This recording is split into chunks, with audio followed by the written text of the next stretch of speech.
Welcome to Sunday League Podcast. You know we can talk trash. If you ain't with it, you can fall back. Welcome to Sunday League Podcast, the podcast. Welcome to Sunday League Podcast, the podcast. Welcome to Sunday League Podcast. You know we can talk trash. If you ain't with it, fall back. Welcome to Sunday League Podcast, the podcast. Welcome to Sunday League Podcast, the podcast.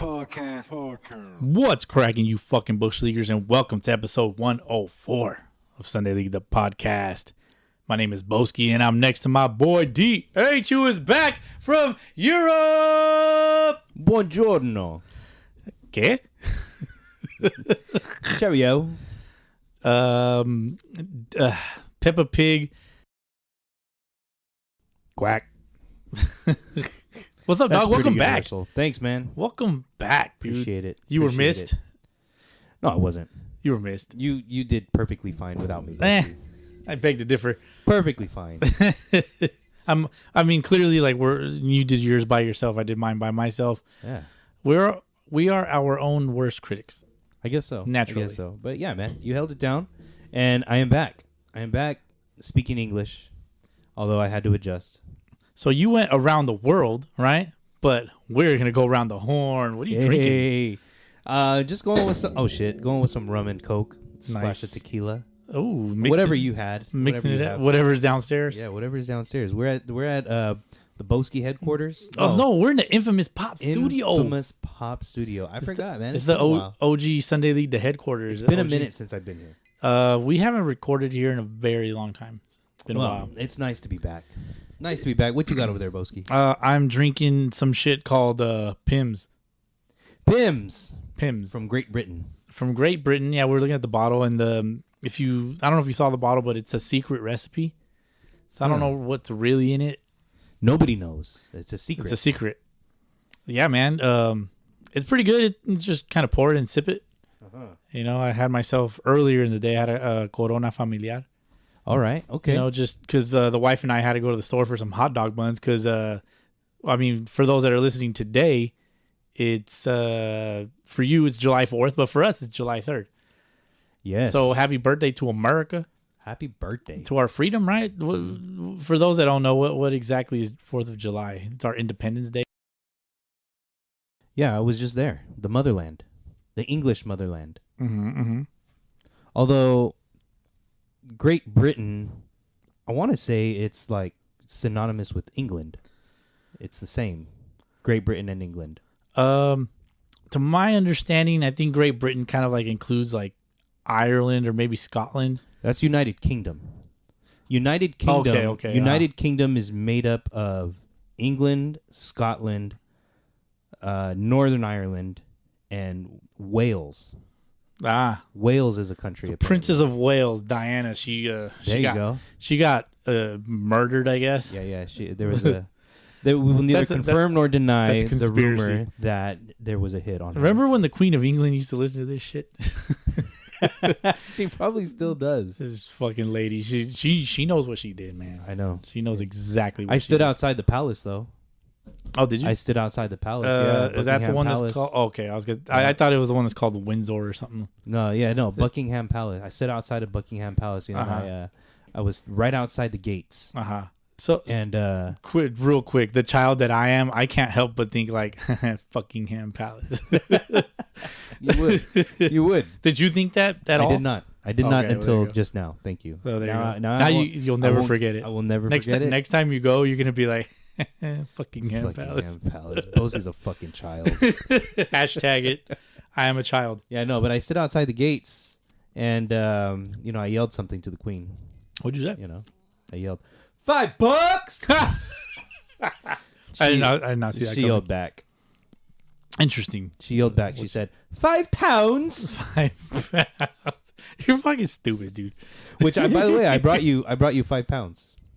I did like actual really? British pounds. Yeah. Oh shit! Did you leave them at home? No, I have it in my wallet. It's in my car. Oh, okay. You left your wallet in your car. I did, but it's not in plain sight. It's in like the little. But what if somebody takes your car? Well, not that I live in a sketchy neighborhood, but knock on wood. You know? Then I'm fucked and they're fucked because all I got is British pounds in there. They can't use it. They'd be like, "Who the fuck is this guy?" That's pretty funny, man. But anyway, back to the lecture at hand. Yes. Perfection is perfected. So my man will understand. There you go. Perfect. We have, I was just there. In London. I was in the capital of the, motherland, the American motherland.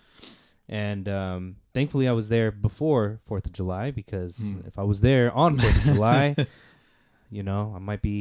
might be a prisoner of the British Guard. You're gonna be like William Wallace. You can take our lives, but you can never take my freedom. Yes, that would have been me. That would have been you. And then I would have been crying right after that. No, please let me go home, please. That's crazy. So how did you get there? We flew from LA to Rome. Oh, you went straight to Rome? We flew directly from. Actually, no, let me backtrack. We flew directly from LA to London. Okay. We got to London, but we couldn't leave the airport because we had a connecting flight to Rome, Italy, and we were able to cruise around Rome for a little bit. So we saw the Colosseum, saw a lot of ancient archaeological artifacts, buildings, all kinds of cool stuff there. And then from there we went to where the ship was at. We were on a cruise, so we drove about 30 minutes out to the coast where we got on the cruise ship. Shout out to Rhapsody of the Seas, Royal Caribbean. That's hot, bro. You got to do it, man. You got to do it, Boasty. If you've never been on a cruise before, you got to go on a cruise. I was a little nervous because I wasn't sure if I was going to get a little seasick. Right. But no, man, I was cool. I mean, you were showing me some pictures. It looks like a fucking floating hotel. It really is. It really is. And it's so big, you don't really feel it. That's what she said. Although you should feel it.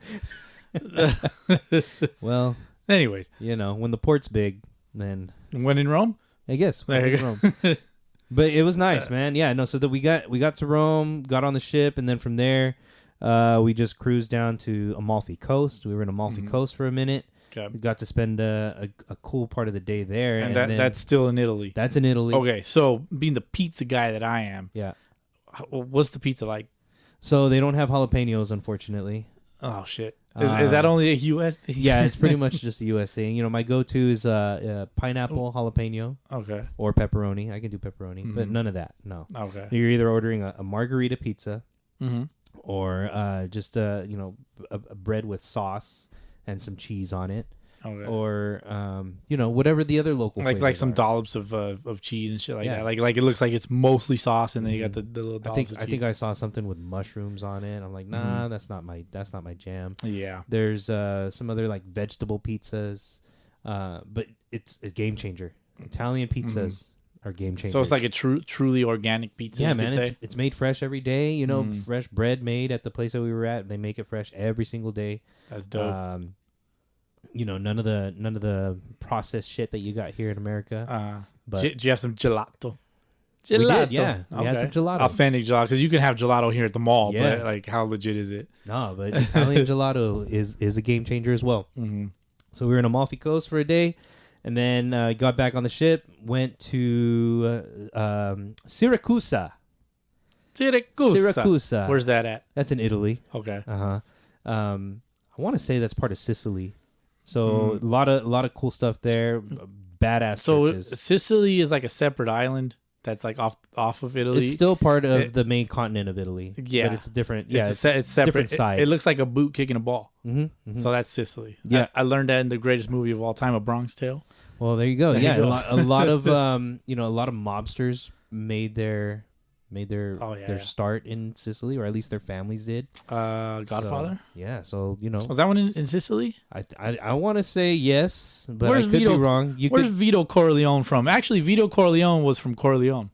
Oh, okay. Yeah, because when he came in the movie, when he comes to America, anybody could correct me if I'm wrong, but he was from Corleone, and that's why in America he's Vito Corleone, because he was from Corleone. So, like, the U.S. agent got his name all fucked up. See, I didn't know all that. Yeah, but I heard that a lot of mob bosses made their start in Sicily, or Al Capone, where a lot of that stuff originated from. Yeah, there was a lot of Godfather references around that town. You could buy magnets, with all that stuff on there. So that was cool. But yeah, just being able to walk around and seeing all the different architecture was real, like, just eye opening for sure. Yeah. From there, we went to Santorini. Santorini's in Greece. Okay. And Santorini is known for having this walkway of steps going all the way from the bottom to the top of the cliff. And it's almost 600 steps, so it's a lot. Damn. We didn't take the steps going up, but we took the steps going down. So how'd you get up there? We got on like a lift, you know, kind of like if you imagine going like snowboarding. They have these little pods that you take up.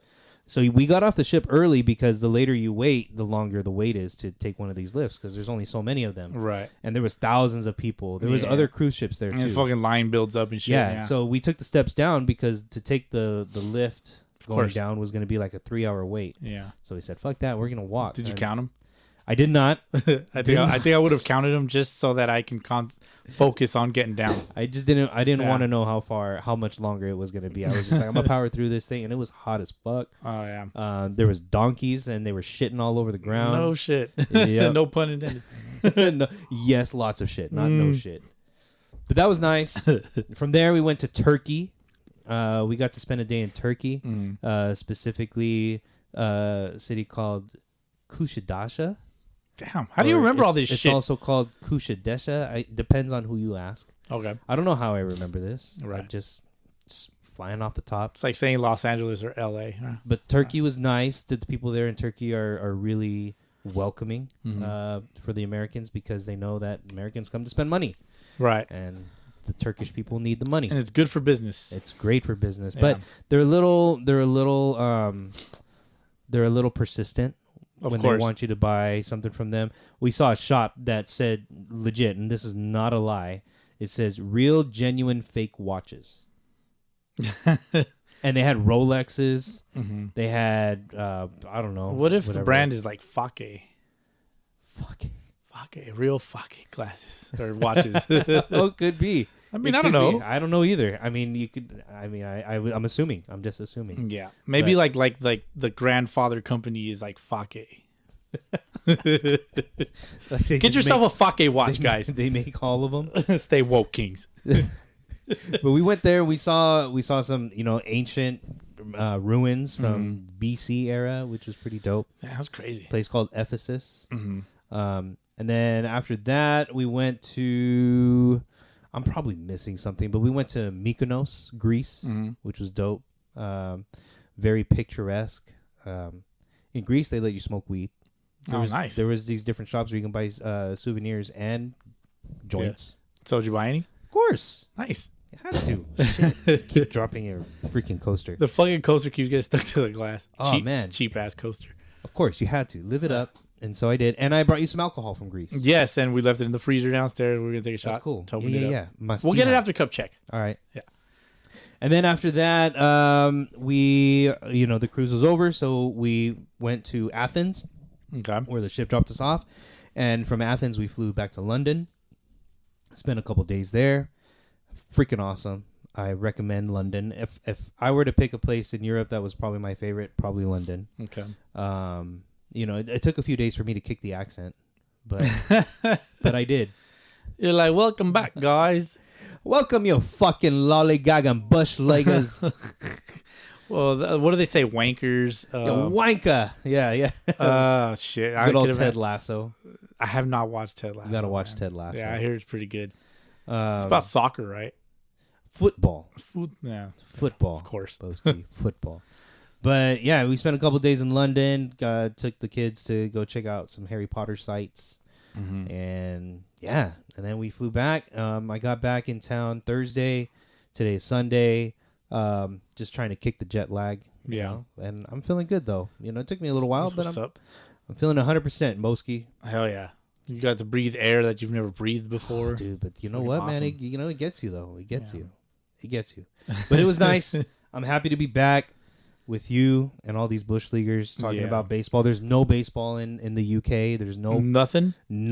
Like you'll be lucky if you find one field in the UK. In Italy, maybe they're a little bit more enthusiastic about it, but still, it doesn't hold a candle to football in Europe. Right. Football, racing, basketball. Basketball is big in Turkey. Yeah. It wasn't Vladi Divac Turkish? Oh, I pulled one out of my ass. Boski? What's up, dog? He played for the Lakers a long time ago. Yeah, you're right. He sure did. So I don't know, man. We can fact check that. ESPN will do that to you, bro. We can fact check where Vlade Divac is from. Oh, he's from Serbia. Same shit. Yeah. Is it neighboring? Probably. I don't know. I don't have a map in front of me. Well, there you go. But yeah, no, good stuff. Great times. We took the whole fam. Took the mother-in-law, brother-in-law, father-in-law. Nice. All the in-laws. Yeah. Follow the law. That's cool, man. That's cool. On the ship though, like talk about the ship, because I mean, like the pictures you showed me, it was like yeah, huge ship. There's at least 10 levels to the ship. There's a bunch of bars inside. They had like a concert hall, I guess, where they had a Celine Dion impersonator. Didn't look a thing like her. In fact, she's probably the not so lean Dion. Wouldn't she? Not so lean. That's pretty fucking good. But she sang like her, at least. Okay. You know? Yeah, them big girls got a voice, man. They got some fucking voices. Yeah. you want a singer, get yourself a big girl. There you go. She's going to sing to you. I'm sorry. I'm sorry, America. That's how, what was it? Bernie Mac used to say, I'm sorry, America. Shit's funny. But, yeah, bars everywhere inside the ship. That's crazy. They had a pool. They had shuffleboard. The irony of pool on a ship. Exactly. They even had a freaking, jogging track on the ship. No shit. Top level, yeah. I saw some buff dudes running around the track. I was gonna, but then I was like, nah. Standing next to these guys. You're like, what's cracking, you fucking bush leaguers? This is my ship now. That's fucking hilarious. But yeah, man, beautiful inside. Man, great time. Great time. Yeah. But we were gone for 2 weeks. It was plenty of time. Now I'm ready to get back into the grind. I highly recommend, if you haven't had a chance to take like a vacation for 2 weeks to just separate from your everyday life, you got to do it. You got to do it. Because then you come back recharged, or you come back hating life. Definitely. I came back recharged. That's good, man. That's good, because we got a lot of work to do here, sir. Indeed. Let's get into it, man. Oh, man. I mean, where do we fucking start? I guess I could talk about my week real quick. Do it. Yeah. I was on the Pesky Pole podcast. Shout out to that. Earlier this week. It was on Rob hit me up Sunday afternoon. He's like, hey, can you come on tomorrow? Like, yeah, fuck it. Why not? And that's it, man. So go check that out. That a boy. Go check that out. You can find it on our stories, I guess. I think it's probably gone already. But yeah, it was a good time. You've been getting more excited about the BBC, your baseball cards? Yes, the BBC. Boski's baseball cards on YouTube. Did another one. Fucking quality though, man. My video doesn't render the way it doesn't render in 4K, so it kind of takes away from the cards and shit, and like but I'm still trying to find that happy medium where like I'm trying to trim it down to where it's like about 20 minutes of cards, because I mean, can you really listen to me talk for 20 minutes and sifting through cards? That's difficult. No, I want to see the cards. Show me the damn cards. Show me the cards. So yeah, I've been trying to like do my research on kind of how to do videos about that a little better. There you go, man. So yeah, other than that, man, like, pretty uneventful week. Went to work. Oh, no overtime. So, yeah, 4th of July weekend. Shout out to that. I don't always get that luxury. Lucky you, man. So we're it's 4th of July as you're listening to this today. Mm-hmm. So we're having a good time. We're drinking. We're barbecuing some burgers. My wife she always has to have a steak. Okay. On 4th of July, like she's a big steak. A very specific steak. She likes a ribeye. A general ribeye, like wherever you get it from. Gotcha. So we found a nice piece of meat at the fucking grocery outlet, wow. Dude. Like, yeah, dude, you find some gems there. We found some nice carne asada for tacos there. Like, it's already chopped up and seasoned and shit. Grocery outlet, dude. Fucking, it's right down. No free ads. No free ads. It's right down the street from the pad. So they got alcohol. That's why we bought our tall cans earlier. That's why I was drinking the familiar and. You got a good deal. Always, man. Always looking for a good deal. Even though I'm not a cheap ass, but if I find something that I like, I just get it. All right. I don't really care. If it's there and it's available and it's in the budget. Yes. Do it. Yes. Speaking of budgets, I have to budget my time a lot with fantasy baseball, DH. It's been a hell of a week. I'm sure it has been. Our personal league. It's been a little stressful. Our personal league, I don't know if you've looked at it. The personal league or the WPC? Right now, the personal league. Our personal league, yeah. Have you seen my matchup? Yes, you had the pleasure of going against the 0-11, the only winless team in our personal league. It's fair to say they're still winless. They are still winless, but you didn't beat them. I didn't beat them, man. You tied. Dude, I'm not happy. Fuck Javi, fuck you. I know you're listening. Fucking decided to start playing all of a sudden. And he ties you. And he ties me. So that kind of really throws a wrench in my my standings. He needs some closers. He has no closers on his team. I don't have closers either. No? I usually don't fuck with saves. See, that's where you're going wrong, man. That's a category that you need to win. Yeah. Well, but you're winning the saves. You just had no holds either. Holds is a category that we play with. Yes. No, I think you had it backwards. I don't have any saves. It was the holds that It was the holds you had. Okay. Yeah. I know. You'll always beat me in saves. Guaranteed. Cool. But we play in a 12-team league, so there's always enough like players to replace and stuff. Like it's pretty cool. Like it's different when it's a 16-team league. That's a lot. Yes. You know, not enough to go around sometimes. Yep. You got to chase the points. You got to chase the points. Yeah. So the points don't chase you. So the 16-team league is the World Pod Classic. That is our World Pod Classic. Yep. And we lost this week, man. Damn it. Damn, we lost a shout out to Take a Pitch all week, bro. All fucking week. It came down to the wire. It came down to Sunday Night Baseball. And you had mentioned on the podcast that you did last week that we broke a record. We broke the record in 1 week. Yes, 427. And this week, we got 321. Crazy. Wow. We beat the Juggernaut Dingers and K's last week, and then we got beat by another. Just enough to beat them. Yeah. Well, no, we lost. We lost Dingers and K's last week. Just enough. I mean, we beat them by like 100 points. Okay. But bad. Yeah, but we lost to another Juggernaut who's going to be. They're tied with us now. Essentially, they have the first place spot because they beat us. Take a pitch. Shout out to them. Funny dude, the guys on the podcast, Billy and Max, and they have like two other guys, but it's mostly Billy and Max. The dude Billy has like a really deep like New York voice, and he's got a Batman voice. Kinda. And in their last episode, for whatever reason, LeBron James came up, and he was like, LeBron James is a fucking pussy. And I was like, whoa, now you have my attention. Damn. Yeah, that shit was funny, dude. I was just laughing. It's hilarious. Go check out Take a Pitch on the listening platforms. You'll find him. I disagree with that perspective, but I appreciate it. I mean, he's a baller. He's a winner. He wins. Yeah. He knows how to win. Yes. He'll be like, I am what I eat. I don't know. That's the best I got. But yeah, dude, we fucking lost this week, and I'm not too happy about it. Man, well, is it time for me to take over, Boski? Are you struggling? With what? The team? No, I'm not struggling. So look at it. It came down to Sunday Night Baseball. I was ahead. Then Zach Wheeler decided to show up. He threw a gem. He put up how many points did he put up? Zach Wheeler put up 27 points, right? But that wasn't the difference maker. The difference maker was JT Realmuto. Hit a bomb. Went 2 for 4 with a bomb, 2 ribbies. Yep. A run and a stolen base. He put up 9 points. We lost by 7. See, JT Realmuto is my catcher on our personal league, so I appreciated the performance. However, it bit us in the ass for the podcast team. So, sorry about that. I feel you, man. I mean, but it is what it is. You know, like it came down to the wire all week, just nervous wreck. And so earlier in the week, as a matter of fact, I want to say it was on Monday. I think I had Kershaw going. I'm trying to look that up real quick. I don't know if it was Monday or Tuesday, but Kershaw went Monday or Tuesday.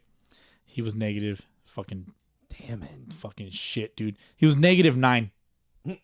All he had to do was just not pitch, and we would win this matchup. And also, Yu Darvish gave up 3 home runs against the Dodgers the other day.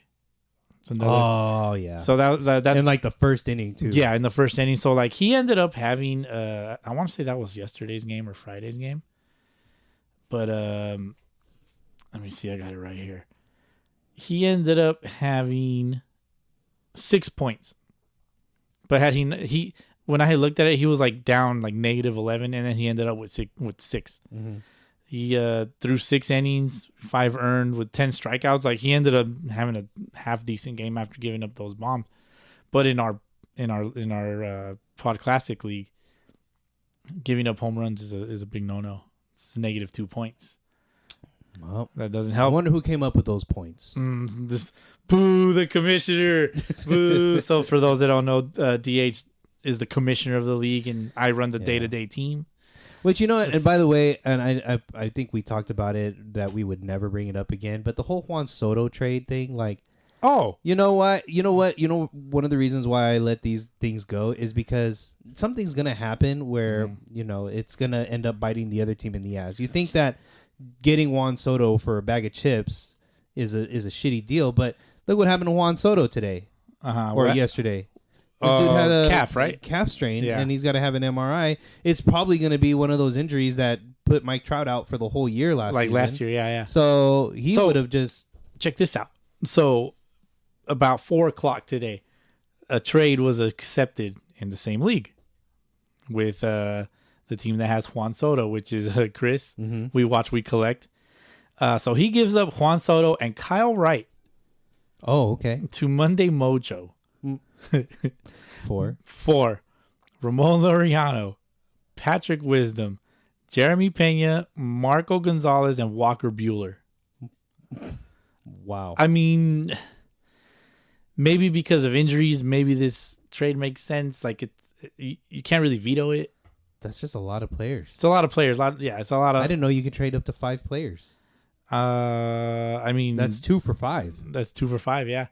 But I mean, think about it. Like, if Juan Soto got hurt today and Walker Buehler's already been hurt, that's kind of an even trade. That's a wash right there. It's kind of a wash. And then you're getting Kyle Wright. I don't know how good of a season he's having, but Wright's not doing so bad. But then you got Jeremy Pena in there, Marco Gonzalez. How's he doing? Is your guy? Well, Gonzalez, he doesn't get enough run support, so he's got a losing record, but he's got a pretty low ERA. His ERA is in like the mid 3s. Well, I mean, points is the name of the game, right? Yeah. And then you got Patrick Wisdom, who strikes out a lot, but he puts up points. Yeah. Other than that, I mean, Ramon Laureano, he's just kind of a throw-in. Yeah, he was good. He was good once upon a time, and he's just kind of struggled to pick it up this season. So he could turn it around.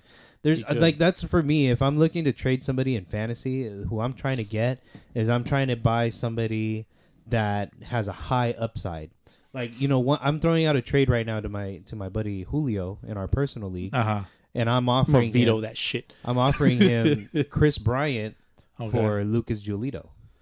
Okay, Bryant, two struggling guys. Yeah, Chris Bryant's been injured all season. No home runs, but he's hitting like 280 something. He hasn't hit a bomb all season. He hasn't hit a home run all season in Colorado. But he's gonna eventually. So I'm thinking maybe I'll just keep him. Dude, it's July. He hasn't hit one. Lucas Giolito, you know, he has an ERA in the 5s, but he dominated today, 7 Ks, I think. He's had a pretty good run lately, so I'm thinking he's somebody that's gonna eventually turn it around, right? Yeah. But that's what I'm looking for. If I'm making a trade in fantasy, is if you're gonna get somebody that maybe sucks right now but has the potential to turn it around. That's a kind of a good trade. I like that trade. Like, if you're looking for a pitcher and like hopefully they turn it around. Yeah. Funny enough, like, I don't know if sometimes if you have a guy that you need him to do well and he's struggling, if he has multiple positions, if you just like move him to a different spot, all of a sudden he's hidden. I've never tried that. That's happened. It happens to me all the time, dude. Man. I don't know. I'm gonna have to do that. Superstitions, bro. It works out. But just real quick, where are you standing in the personal league? Well, I'm winning. I think I'm gonna win this week, so that's gonna put me back on top. Because right now the teams that are in first, you got the captain doing work. The captain, Ruben, Big Rube. Big Rube, yeah, Big Rube. Big Rube, not Little Rube. He's losing this week. In fact, I think he lost to Little Rube. He's losing to Little Rube, yeah. He lost to Little Rube. There was some trash talk in a group DM that we got. Shout out to that. Little Rube beat me last week, that motherfucker. So yeah, dude. He's doing work. He's doing work. As long as he beat the Big Rube, then that's gonna put me on top of him. Nice. That's what she said. And then you got big old Tatis. Yeah. What a clever name, Big Old Tatis. Quake's Clubby, Casey. Yeah. What up, Casey? What up, Casey? But he is also losing this week. It's crazy. Yeah, he lost 6-7. So that's gonna allow me to leapfrog both those dudes. Hell yeah. Is that what she said? I don't know. Is that a position, the leapfrog? Could be. Oh, fucking. Fact check it. What's the name of that website? Urban Dictionary. Urban Dictionary. I don't know. You can. I'm going to it. Okay. You keep going. But anyway, that puts me on top, and then everybody else. I mean, it's pretty close up at the top, man. You got 1, 2, 3, 4, 5, 6 teams with winning records, and then another team is going to be at 500 after this week, and then you just have. Shout out to Halo D for picking up a team in our personal league too. By the way, seems like he's bringing that team from the grave. Yeah, but about 4. I'm gonna have to say there's about 3 teams right now that are just probably totally out of it already. Maybe not even that many. Maybe just 2. But the squad that you went up against this week, the winless team, they're definitely out of it. Definitely out of it. What's that playoff percentage looking like? Like -5. That's crazy. Oh, all right. So the leapfrog. Uh-huh. The leapfrog, according to Urban Dictionary, a sex position similar to doggy style. The bottom partner, instead of supporting herself or himself on his or her hands, uses his or her forearms and elbows, or to angle deeper still, her or his forehead to the floor with arms spread eagle on the floor or crossed above beneath his or her head. The angle allows for deeper penetration and penetration at a more downward angle than doggy style. Can also increase nipple stimulation. So there you go. Well, I guess I'm not leapfrogging anymore. Oh shit! There you go. So I'm not using that reference. You've been urban deed. I'm not using that reference ever again. Leapfrog. That's just hogwash. Hogwash. I'll Urban Dictionary. I'll don't make me do that shit on Urban Dictionary. So there you go. So where are we? So back on top for me in our personal league, and I'm looking forward to winning. Nice. That's what I'm gonna do. There you go. Well, as far as our standings are concerned in the World Pod Classic Sunday League, the podcast, the fantasy team, we lost, so now we're tied with Take a Pitch. We're both 10-2. All right. And we got, let me see, scoreboard. Gone Bridge and Pesky Pole podcast. The win goes to Pesky Pole, 266 to 213. So they are now tied at 3-8. All right. We Watch, We Collect loses to SoCal All Angels Pod, Halo D, 362 to 225. That's a huge gap. Damn. That's what she said. Hipster Baseball Pod unfortunately lost to Dingers and K's podcast, 340 to 242. Where does that put Dingers and K's? Dingers and K's 9-3. Okay. Game behind. Let me see. Deep Fryer beats top of the lineup, 359 to 202. Deep Fryer is also now 9-3. Wow. The Steel podcast, they're always in it. But they lost to Monday Mojo, 345 to 313. Monday Mojo is now 8-3-1. Mm-hmm. Remember? Oh, did you catch that last week? That the first tie like ever. Yes, I think it was like 366 to 366, something like that. Or it was 266, maybe. Something like that. Wild, dude. Oh no, it was 366. Yeah. So the funny thing about that is, had they played anybody else in the league, they would have won. But they had to play them. But they played each other and they tied. Go figure. That's fucked up. Go figure. Let me see. Box Seat Banner loses to, is it 705 yet? Nope, not anymore. We already got it once, but it's 1044. They lose 416 to 310. Another huge gap. And then Real Talk beats the Yips podcast, 338 to 198. That's a even bigger gap. Jesus Christ. So, Real Talk Baseball, I mean, they're the defending champs. They were struggling early on. Yep. And we got them this week. This is our next matchup. That's tough, man. That's tough. Hey, man, as long as Kershaw and fucking Yu Darvish don't suck, then I think we're in good shape. We're counting on them. That's for sure. I would have loved to be 11-1 right now. I'm just 10-2. Not fun. It's a lot of ones. It's frustrating, dude. You don't even know. All week I was just like, motherfuckers. They jumped out early, and then all week I had to play catch up, and then I think just today or last night took the lead, and then fucking Zach Wheeler, bastard.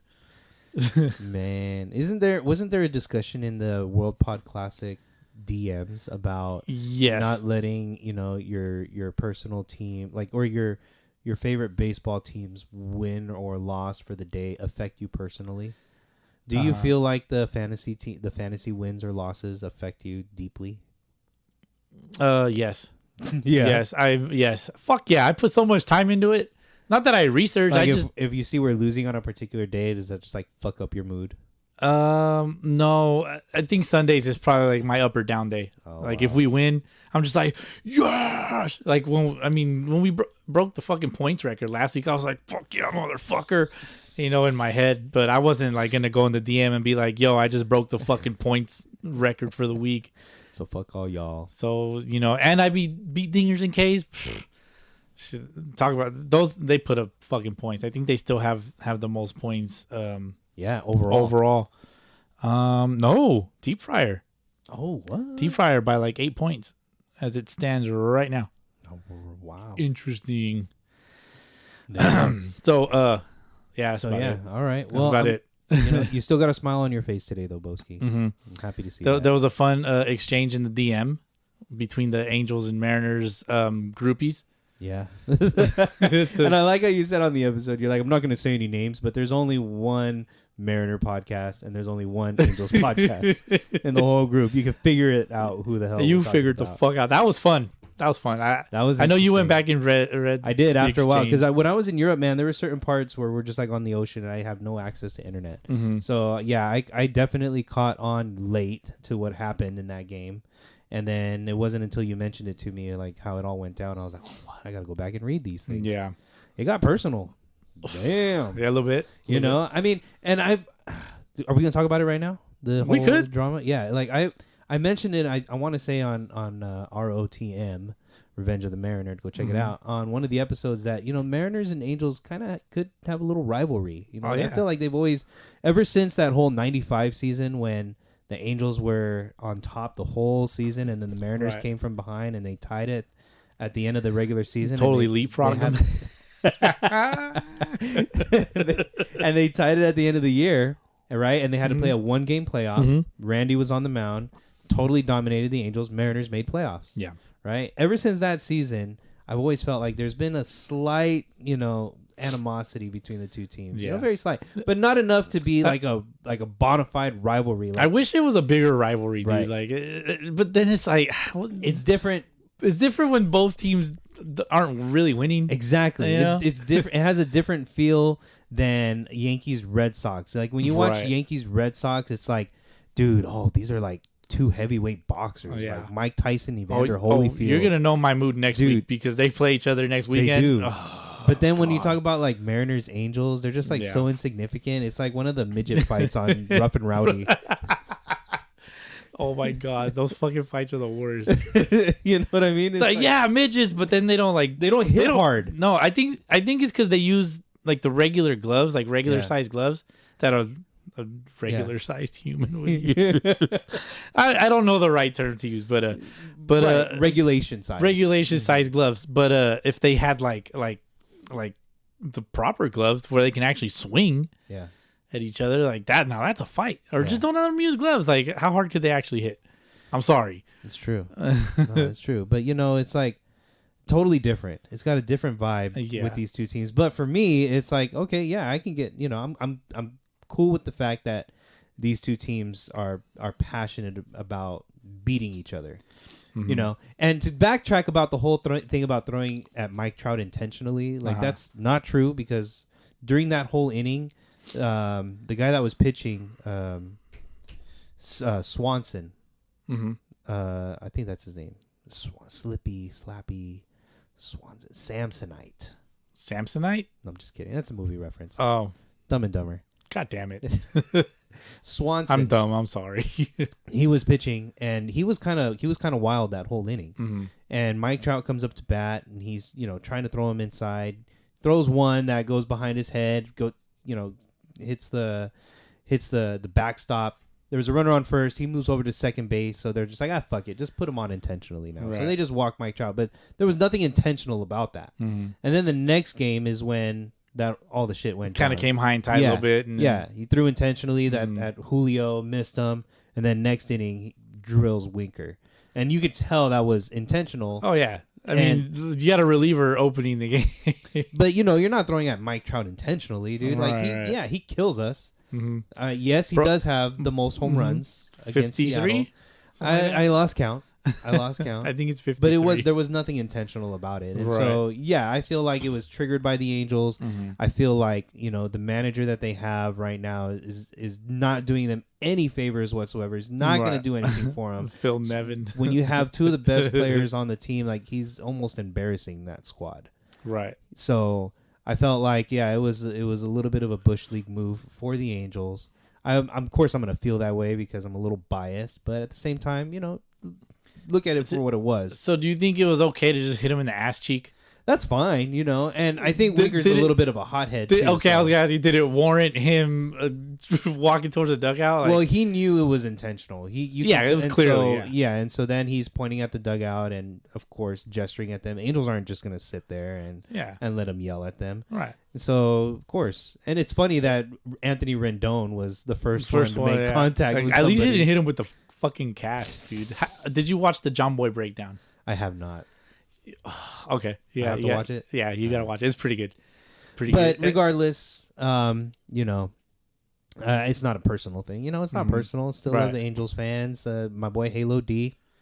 We'll talk about it over a shot of some Greek alcohol. Yeah, or maybe a pitcher of beer at Top Golf. A pitcher of beer at Top Golf sounds delicious. That sounds fun. Yes. I've never hit a golf ball with a natural like club. Did like the putt at the old putt.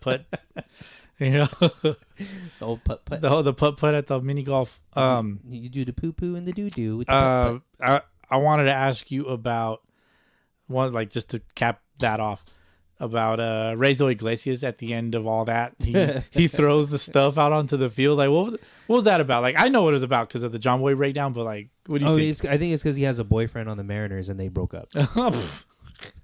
They broke up over the fight, so he just like, take your stuff. He threw like I don't want it anymore. He threw the container of seeds. Yeah, exactly. Like, well, why are you throwing the seeds, bro? Like, what would you throw if you were just like, fuck this? I'm hot. I'm gonna hot head it. What are you throwing? Oh man, Sunday ball. Fucking this umpire sucks dick. What are you throwing? Probably a helmet. That's it. Like, are you throwing that onto the field or? Nah, man. I can't picture myself doing that. As much as I would love to say, like, yeah, fuck that. I'm throwing everything. Take off my shoes. No, that's not me. That's not me. Fucking throw everything, dude. Take your jersey off, throw it. Take your pants off, dude. Take your cup off and throw your cup at the umpire just to cap it off. Now be on the field naked. Well, no, I guess it depends. Like, how do you put your uniform on? You go cup sliding shorts or sliding shorts cup? Cup sliding shorts. Oh, okay. Yeah. So yeah, man, I have to really take everything off to throw the cup at him. Yeah, you can pull the cup out. Perhaps. Yeah. Kind of weird. Yeah, it is weird. Could you imagine being that guy? So mad that you're just throwing all your clothes on the field? Dude, what if a major leaguer did that? That'd be wild. Well, you remember the whole, substance check last year? Yeah, Scherzer did. Was it Scherzer that started? Scherzer, or Romo pulled his pants down at one point. So I don't know, man. That's just a bit extra. But would I throw anything on the field at the other team? Like, that just looked silly. Like, you're not gonna throw it to the other dugout. Yeah, like what he did, I was like, what are you doing? It's not gonna reach. Yeah. Well, when you see the John Boy breakdown, you'll see why he threw it. Oh, okay. According to John Boy. John Boy's always right. Like, he can do no wrong. Well, he was wrong at one point, wasn't he? Wasn't he wrong about somebody saying, like, fuck your mom, fuck your dad? Yeah.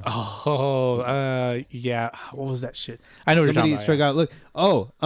It was a Mariner game against the A's. Struck out looking to end the game on a ball that was way out of the zone, and he was arguing at the umpire, but he did not. Fucking down, fucking, or some shit like that, right? Yeah. He didn't say what John Boy thought he said. Gotcha. Yeah. So, yeah, he can be wrong. Okay, fair enough. Anyways, let's move it along. Let's talk about Sunday ball. Please. Sunday ball. Yeah, we're fucking going kind of like off the script. No, not script. So you shouted out the new champs of the Aztec League. Yeah, it was the Yaquis. The Yaquis, yeah. The NY Yaquis. The not your Yaquis. Shout out to them. Their next season hasn't started yet, to my understanding. No, July 10th, I believe. Probably going to take a little while. July 10th because of this holiday weekend. That's true. Yep. And then, but Fontana League started. They are going to have no games for the 4th of July weekend. Yeah. But we didn't mention all the teams that have joined in the Fontana League. I think you ran down the scores, but we didn't really talk about. No, I kind of like touched on it, but not really. I wanted to get you. Oh, they got a new team. That's what I'm saying. There's a new team there now. Uh-huh. There's 12 in the majors. Now there's 12. Yep. Oh, and interesting. AAA all right. Wood still has only 5. All right. Before we get into the FBL, yes, I did want to talk about the San Fernando Valley CBA. All right. Yeah. The adult league out there. You were talking about this. Yes. So they had an all-star weekend. Had all-star festivities. They had a home run derby. Sick as fuck. They had an all-star game yesterday, which was Saturday, and they had an all-star game today, which is Sunday. Dope stuff. They had a very nice turnout with the crowd. They had DJ. They had vendors out there, selling shit. It looked like a lot of fun. It was clearly a missed opportunity on our part. Man. But, we have lives. We have jobs. I was out of the country. You were out of the country, but that was yesterday. So you're already in the country. I was at work. You're at work, Fuck. It didn't dawn on me until everything was just like, I started looking at the stories. I'm like, would have been smart to get out there. It might be like an hour and a half drive out for us from where we're at. It's a little tough, but if you plan it, it's not that tough. Do we have to fly there? If by fly you mean drive really fast on the freeway, yeah. You fly, I buy. There you go. So it was pretty cool, man. So shout out to the San Fernando Valley California Baseball Association. I'm sure that's what CBA stands for. Leagues in the area, take note. That was good stuff. They did it well. They did it well. They had a home run derby champ and all that, but they didn't really show like who won all that. They just kind of gave a picture, no name, nothing. Dang. We should give the winner $5. $5. Yeah, good stuff. So I like the idea of all-star festivities for a weekend. Yeah. Yeah, you can't do all that in one day. It's tough. But at the same time, pretty much like just about all the teams in the league have to kind of buy into all that. And not every player really wants to do that for their weekend. You know what I'm saying? Like, I got something to do, or there's always something. Yeah. If the game don't count, I'm not going. Yeah, some bullshit like that. So it's like, people got to buy into it. Too cool for school. Yeah. Oh God, you know how many people I fucking talk to that are too cool for school? But I'm sure there's a lot. I mean, Dude. major leaguers do it. Dude, They skip out on the All-Star game. Yeah, they are too cool for school. There you go, man. Yeah. That's fucked up. Definitely. But so yeah, shout out to the San Fernando Valley Baseball League. We're gonna move into Neo FBL. Yeah, man. So 12 teams now in the majors. Yeah, which buddy. is nice. You got a lot of returning teams. Tropics are back. I'm happy to see that, and the Sun Devils are back. Really happy to see that. SoCal Royals They made a statement. We talked about them for a little bit. We didn't did. we, on one of the episodes? Yeah, like, is did. it still their league? I mean, I don't know, man. First game of the season, they made a statement, like you said. They sure did. Maybe they're coming back to reclaim the title. Mm-hmm. But they're gonna have some stiff competition. California Reds weren't gonna go anywhere. You knew Definitely they were gonna not. stay. Of course. The Pride came out with a win also on opening. They're week. always in it. Always in it. The Expos and the IE Marlins. I'm interested to see what these guys are all about. Yes. Expos, I got to see the unis. I hope they did it right. I hope they did. I have pet peeves about Sunday League uniforms. Like, dude, make a fucking effort. Are you hoping they went with the white pinstripes? Yes. Or something. Or the solid blue? I've always liked the solid blue Expos. Yeah. But I've always wanted the Pedro jersey. Either way it says I think the blue ones say Montreal, if I'm not mistaken. But yeah, the blue ones are always dope. I've always been a fan of like the solid color and then like the white or gray pants. Yeah. I've never liked like the full uniform unless white it's on white, white on white, gray on gray. But unless it's pinstripes and like everything matches and shit, I could get on board with that. I mean, they have the potential. If they don't win the Fontana Baseball League Championship, they have the potential to win the title for best unis. We should probably come up with some random ass awards. Best awards and the worst of awards. Kind of like is it the Raspberry Awards? The Razzies. The Razzies. There you go. The Razzies. Yeah, we can have the best of and the worst of. Best award or best uniform goes to. Worst uniform goes to whoever. You want to guess the worst record? I'm not gonna say it. No, I can't do it. No, we'll get into that later. We'll gloss over that one. Oh yeah. Marlins, i.e. Marlins, not the Fontana Marlins. No, not to be confused with the Fontana Marlins, formerly known as the California Rockies. Yes, but the IE Marlins, totally different squad. Indians are back. The Gators, some of our old guys. Some of our old guys. Oh yeah, old teammates of ours. A couple guys. Angel. Oh wow. Frank the Tank. What? Yeah, he's out there, and then is some of their guys. Nice. Yeah, so they're right here, right down the street, man. That's what's up. They play at Ike. Play at Ike. Shout out to the Gators. Right on. Upland Mets. Surprising that they came out with a loss in the first week. Yeah, it's tough. But to the Royals, who statement win, came out to beat the champs. They did. But the Upland Mets, I'm sure, will turn it around. Oh yeah, definitely. But it doesn't look good when you got the same record as the Yankees. The Yankees and the Titans. Titans also got mollywopped. They did. I need to see who these guys are. Yeah, but nice to see a bunch of teams joining up in the FBL. AAA now. There's a AAA division. Yeah, it's kind of weird. Drillers were in the majors last season, weren't they? Yes, correct. All right. You got Phillies, Drillers, the Space Cowboys, which shout out to originality. Love that. Dude, what is a space cowboy? Like a spaceman? I would guess so. Okay. I would guess, yeah, like... well, there was a movie called Space Cowboys, right? Yeah. Okay, there you go. Astronauts. Mm-hmm. And they do it on Space Brokeback Mountain. Okay. So there you go. If you're on the IE Space Cowboys, send us a picture of your uniform, please. It better fucking match. I was trying to get to that. Like, fucking teams, some of these teams, like they got a dude with a random hat. Like, bro... buy the right fucking hat. Like, you're not a poor motherfucker. If you're able to come out there and play, you're not fucking broke. I'm picturing like an astronaut with cowboy boots. An astronaut with cowboy boots? That's how I picture a space cowboy. That's some drag shit. That's drag shit. And then the Winos. I think they were in a lower division. Well, I mean, there was no AAA last Yeah, they've season. been in the league before, but I think they kind of come and go. And then AA's got Mudcats, i.e. Wolfpack, Cerveceros, Toros, Zacatecas, Tomateros, Águilas del Sur, and the Rough Riders. There you go. Who you like from this division? And AA? Yep. All right, so sticks out to me right now, obviously the jerseys from the Toros. Oh, yeah. They had some sick jerseys. The Wolfpack, they came out with a big win, 11-3. The Mudcats, though, put up 17. So I'm just kind of looking at that, and yeah, I mean, one of those three kind of stand out to me. Yeah. And then single A, you got the Cold River, Rio Frio, Leones de Yucatan, KC Royals, Los Tigres, Padres, Reyleros, Phillies, El Blazers, not El Balzers. I'm glad they fixed that. Yeah.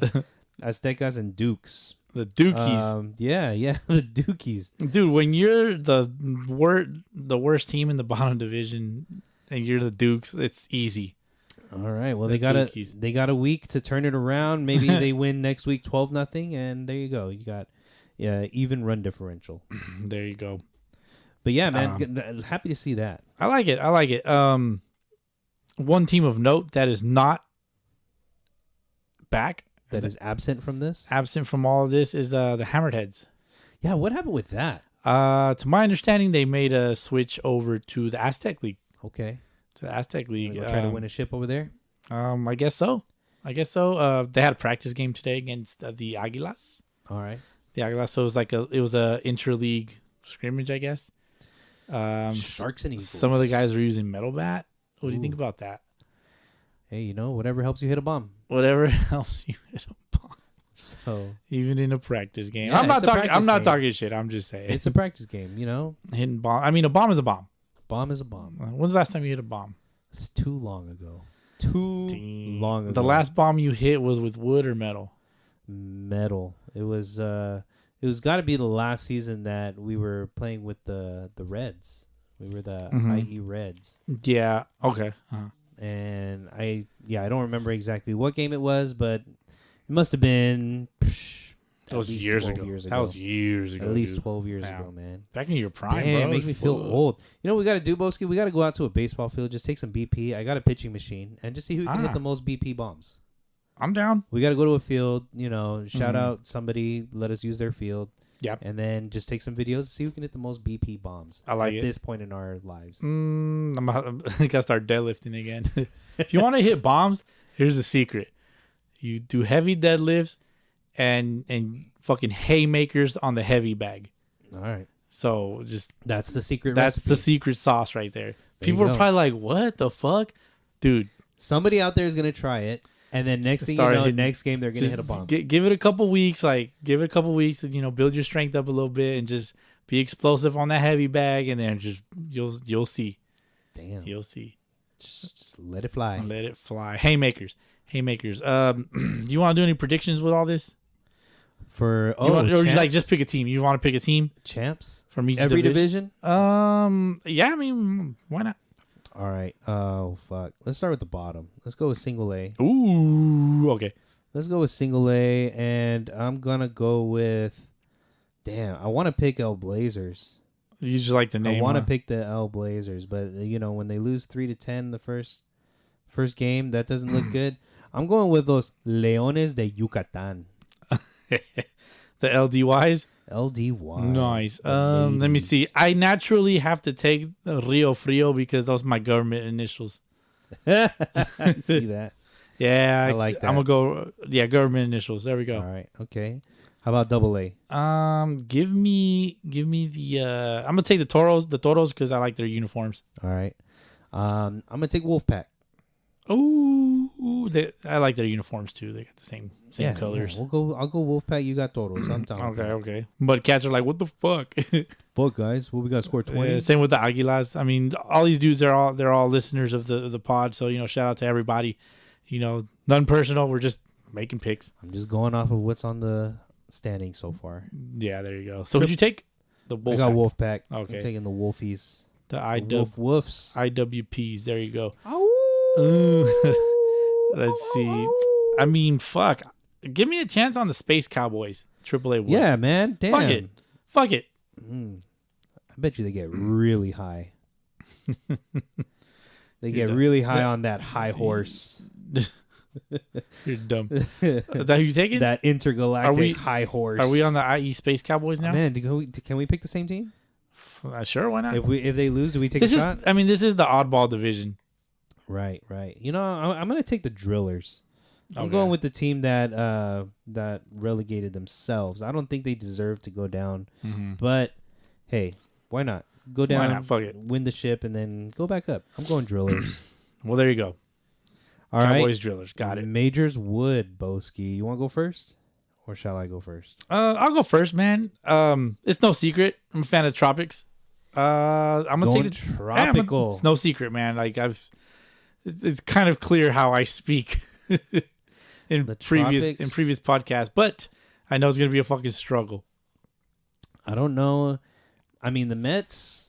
The Mets are good, dude. They've been underestimated since last season. Mm-hmm. Last season was their first season in the Fontana League, right?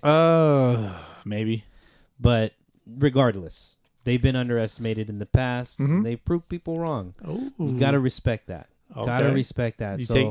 But I'm not so quick to take the Mets just yet. Oh. The Sun Devils came out on top 12-1. Granted, it was against the Yankees. But you can't take the same team you took last time. Yeah, I can. All right, whatever. I sure can. It's your pick. Fine. It's your pick. I'm not going to. I'm not going to. The Royals have. Do they have something to prove, or do they not have something to prove? They're what, 7-time FBL champs? Yep. Do they really need another championship to prove that they're dominant, or do they actually have anybody that listens to the podcast and take it personal when we talk about if this is still their league? Damn. They could be coming out to prove that point. So. Okay. And you can't count out the Reds. You know they're going to be there. This is a tough pick. This is a tough pick. Man, I don't know. I kind of want to go with the Gators just because we got some of our boys. We got some of our boys on that squad. Mm-hmm. They're right down the street. Do they have any pitchers though? They got Angel. I don't know who else is on their team. Honestly, I don't know. Damn. Yeah, this is tough, man. Yeah. But I honestly, I thought for a second, like, I'm gonna take the Yankees just because I called them what I called them last time. Just to be, like, fuck it, just to eat my own words. Fuck it. Did anybody take the Yankees last season? No, I don't think so, huh? No. All right. All right. This year, my preseason, or I guess in-season prediction for the championship, I'm going with a Mets repeat. Oh, damn. I'm going with a Mets repeat. You just earned yourself a jersey, bro. I'm kidding. I'm going with a Mets repeat. Now, it was tough, though. I want to go Sun Devils, and I want to go Tropics, too. Yeah, it's tough. I want to go Tropics, yeah. but I think it's more interesting if we pick different teams. Oh, yeah, for sure. And so, but, man, it's going to be a fun season to watch. It'll be a really fun season I picked to the Tropics because they really know how to massage my ego. So I'm just gonna do that. So if you want me to pick you, feel free to massage my ego. We got to get Betty back on the podcast so we can play the tropical music. Oh yeah, dude, we got some work to do, man. Next week. Okay, it'll be on. And that sounds like a plan. Real quick, I don't have much of a Z Fighters update. I know that they won their last game, like 14 to 11 or something. Did they? Yeah, but this week? I think that was. I still mentioned it last episode, I believe. I thought they got killed last week. Maybe. Hold on, I have it right here. I'm over here like, oh, did they win? But I have it right here. On 6/26, which is June 26th, they beat the Pericos 14 to 11. All right, okay. Then I misheard you. Yeah, maybe. I'm probably just thinking, dude. Half the time I don't remember everything that I say. As soon as we're done, when I hit stop record, everything that I said, I forgot it. I promise you, dude. I click on the fucking standings on the Pasillas Baseball League website. Yeah, nothing. It's blank. There's no teams on any division. That is hogwash. Hogwash. All right. What else we got on this? Are we predicting Aztec League too, or they don't really have a full? We can do it next time because we'll do it next week. I don't even know if they have all of the teams. No, listed. yeah, we'll do it next week. We'll see how their shit looks.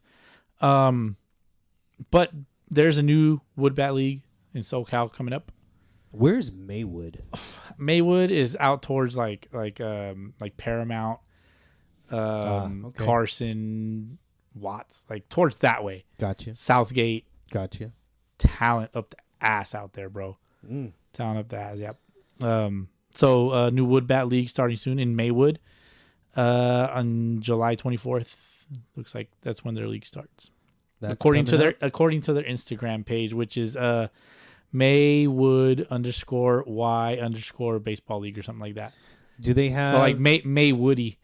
Do they have a website up yet? I did not Google that. Probably would have been smart to do, right? If they have a website up already, then there's a possibility that maybe they have some teams listed. And then if that's the case, then maybe we could go on and predict who we think would win. We'll go based off of the Maywood. I see that Maywood Y Baseball League. Maywood Y Baseball League, yes. Okay. Yeah, it doesn't. Or say. the Maywoody. Team. Okay, so the last post was 4 days ago. It says teams and schedules coming soon. Okay, all right, Boski, well, let's stay. We'll stay tuned on that. We'll stay tuned on that. Let's see. Because Maywoody, right? Earlier this week, you sent me a little article about Paul Goldschmidt. Yes. And his new Woody. Oh yes. So what I want to know is like, what is everybody's choice of bat? Like as far as like a wood bat is concerned. So with Paul Goldschmidt's wood bat, like he has this big old fat knob that has like an extra ounce at the bottom. And, yeah, it's like a hockey puck at the knob. Yeah, it's like, what did he call it? The puck? Yeah. Bat puck or something. I'm a big fan of the knob on the bat. God damn it. I remember. Say that again, Boski? I missed that. No. All right. So, anyway, athletic tape, no tape, pine tar on bare wood. Like, what do you guys like? Lizard skins? That's another one. I also like the fat knob. You like the fat knob? That's how Barry Bonds used to have his shit. And that's kind of why I started doing it. And then it just worked. I liked it because it allows you to choke up a little bit without, thinking about it. You just kind of grip the bat. And that's for me, it added a little bit of better balance, better bat control. I used to like make the knob on the bat handle just from athletic tape. And it would take me about an hour to get it right. Because like you can do it real quick. But to get it right, you really gotta like do it nice and tight. Yeah, there's no creases in the tape. No creases, nothing. It's a pain in the ass, but once you get it, like it's so awesome. I see some hanging on your little display over here. That EXO, for example. Ah, yes, right behind you. The old EXO. Yep, I do see very nice tape jobs there. Not the far right one, but the far left one, yes. The far right one, it's the old Easton B5 that I found at the swap meet. Yeah. Which, by the way, they like freaking put a fat knob right in the middle of the handle, not at the bottom. Yeah, if you want a picture of that, I'll send it to you. Just ask. And then I got some like wood bats that I busted up and shit. No, great knob jobs there, sir. Knob jobs, but the one on the EXOs, kind of it's okay. Yeah, it's okay. It's not the best, but it's a fucking EXO metal bat, dude. It's a legend. I hit the church at Eisenhower. It's a relic. Yeah. Yeah. It still has all the pop. So nice.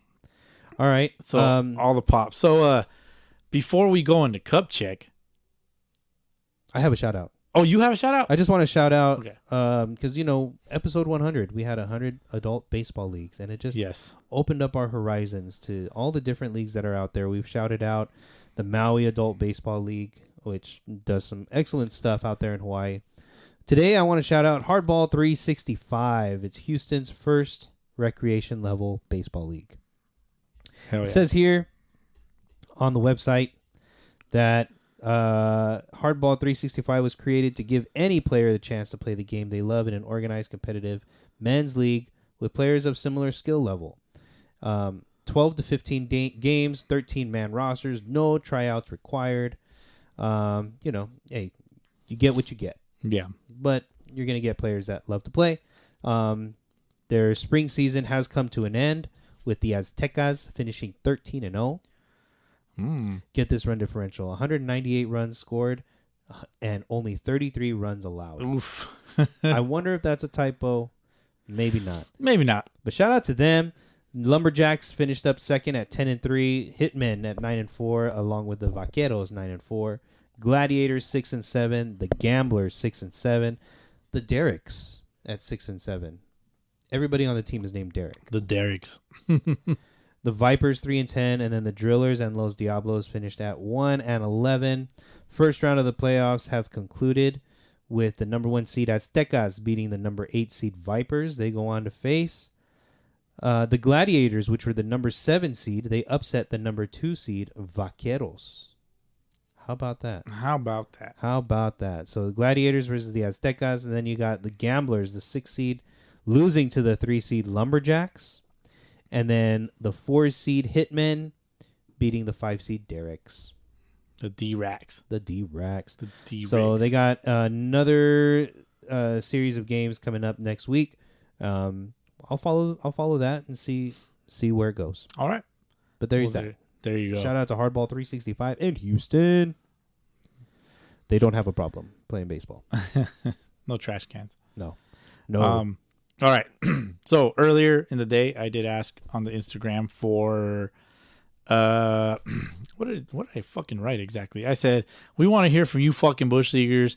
Trash talk, rants, shout outs, ask us anything random, want us to talk about something specific. We'll include it in the next episode, which is this one. That is this one. Yep. Send us an audio clip, which nobody does. Nobody wants to hear their own fucking voice on here, jabronis. Or type something below. We shy. Yeah, people are shy. But I did say don't be shy. But they're too shy. So say what you want, sound off here, blah, blah, blah. We got plenty of responses, DH. Let's hear it. All right. Where do I begin? There's plenty of hate. Plenty of trash talk up in this. So I guess I'll just start with the first one. Start from the first. I'm just going from the bottom up. True Maverick on Instagram. His name's Riley. What up, Riley? What up, Riley? We met him at one of the Upland Mets games. Oh, what up? Yep. So he says, funny how the Hammerheads lost in the playoffs and left the FBL. Oh, they'll be back though. Oh, They'll be back. They'll be back. Careful. I mean, you expect that they'll be back. Yes. So yeah, he said that. Yeah. Grudge match 2023. Yeah, it would be 2023. Let's see. And then funny enough, the next one comes from the Hammered Heads baseball. Okay. The old Hammered Heads. Talk more about how the Hammered Heads got all these teams wanting to play all of a sudden. Okay, cool. So they, to my understanding, they got a couple of teams to join the league. Don't they have like minor league affiliates in the Sunday leagues? Yeah, kind of. Yeah, which is kind of cool. But what sucks is like you can't really call somebody up, or maybe you could. Maybe. I don't know. There's got to be a way. Mm-hmm. Where there's a will, there's a way. They also put in another response. Fontana League versus Aztec League interleague games for this season. That would be fun. Yeah, that would be cool. Non-scrimmage games. Oh, like make them count? I think, yeah, make them count. But then again, like, it's kind of hard to justify that for, like, between leagues. Yeah. You know, because then you're essentially one league. It would be nice if there was, like, an international tournament. That'd be sick. But it wouldn't really be international. Just like, you know, all of the local leagues. California, like, San Fernando. Inter-county? No. San Diego. Mm-hmm. Interstate. Well, that's probably why they have these freaking tournaments, like Labor Day tournaments and all that stuff. Those tournaments are sick as fuck, dude. There you go. Let me see. One of my guys, Anthony, he goes by Campy Gelato. What up? Campy Gelato. He wants us to rank our top 3 hats. Oh, Major League hats? Yeah. Or just top 3 hats. I mean, any hat, dude. Atlanta, the Braves has always been one of my favorite hats. Okay, so let's go top 3 hats, but you can't pick your own team. Damn it. Changes it up. Okay, you got to go, for me, I got to go Atlanta Braves. Uh-huh. I got to go Lake Elsinore Storm. That's a good one with the eyes, yeah. And... Damn it. Shit, man. I don't know. That last one is a tough one because I want to pick like, I'm even tempted to pick Yankees just because of how iconic the Yankee hat is. Right. You know, it's universally recognized. So, but that's one of your top 3 hats. Like, it says rank your top 3 hats. Yeah. You want to pick a Mariners hat. Yeah. Braves, Lake Elsinore Storm. Of course, Seattle has always been one of the best hats. I see a lot of people wear Mariner hats, and they have no idea who the Mariners are. Right. I've asked a couple of people off the top of my head, "Oh, you're a Mariners fan?" They're like, "Oh no, I just like the hat because it's cool, and my name is Sean." It's like the same letter. My name is Sean. You know? Seriously? Yeah. Fucking loser. I know, man. I'm just like, is Sean actually somebody or? No, that was one guy that I remember asking specifically. Nobody you know though, right? People. No. Okay. Nobody I know personally. Fucking Sean, you fuckface. But hey, there's people out there that do stuff like that, which is cool. I'm sure you probably have a hat with an R on it because it's your initial. When I was younger, the Colorado Rockies hat was kind of cool, only because it was CR, and I'd be like, "Oh yeah, Crazy Ralph," you know. It's fucking. You would talk about fucking dorky, bro. Like you would. But then no, that's not that hat doesn't fall under my. You gave your top 3 then, right? Oh no, my third hat, my top 3 definitely. Okay, I'm gonna go Chief Wahoo Indians. Damn it. That's a good one. Let me see. For me, I've always liked the all red Cincinnati Reds hat. Yeah, sexy. That shit is even sexy. with the red bill or the black bill. No, the all red. Okay, all red. I also like this. It's kind of the same hat, but the all black one. They don't use that one anymore. The all black one with the red C. Oh yeah, I think they used that one when they had like the pinstripe cutoffs. They had Griffey on the team. Mm-hmm. I like that one a lot. That's one of my top ones. The Venados de Mazatlan. Whoa. Yeah, it's same color scheme, black and red. So they have like a V, but it also looks like a deer, which is a venado in Spanish. Okay. Oh, I see that. Yeah. Mazatlan. Okay, I see that. Fuck, the Lake Elsinore one's pretty good, but you already picked that shit. I did. I mean, maybe the Milwaukee Brewers hat, dude. The old school Milwaukee Brewers? Because the one that looks like a glove because it's actually an M and a B. Yeah. It's dope. That's probably like one of the most unique hats. There you go. It's I got like that shit. it's got a really nice Easter egg tied into it. Yeah. Yeah. But I mean, I kind of gravitate towards black and red hats naturally. But I can't pick. I like the navy blue red color combos. Yes. Like naturally, yeah. Red Sox. Even the Twins. Indians. Yeah. Twins. Yeah. Very baseball-y to me. Navy blue and red. Yeah, definitely. When we had the Rialto Renegades Sunday League team, it's dark blue and red for. Yep. I had some say. So there you go. Did.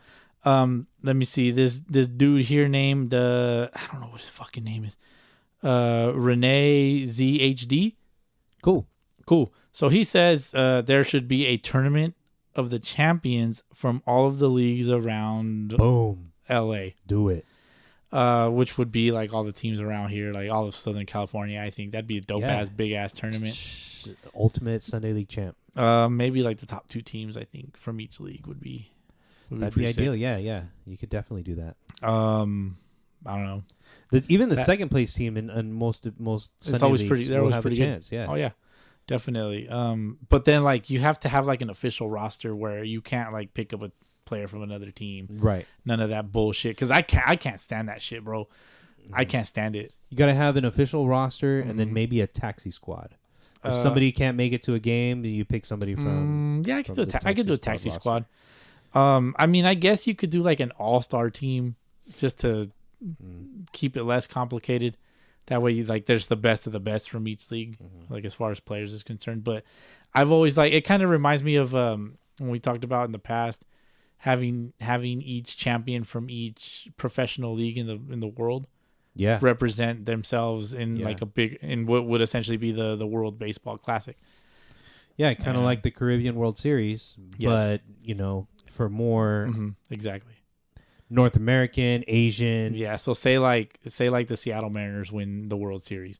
They would represent represent Major League Baseball, yeah. And then they would play against the KBO champs or the NPB champs. Oh, man, that would be so sick. Dude, that would be a legit World Series. Dude, exactly. Let me see. Homeboy named Kirsch _37. He says that my team beat the Savannah Bananas back in May. We have won multiple national titles. I looked into him a little bit.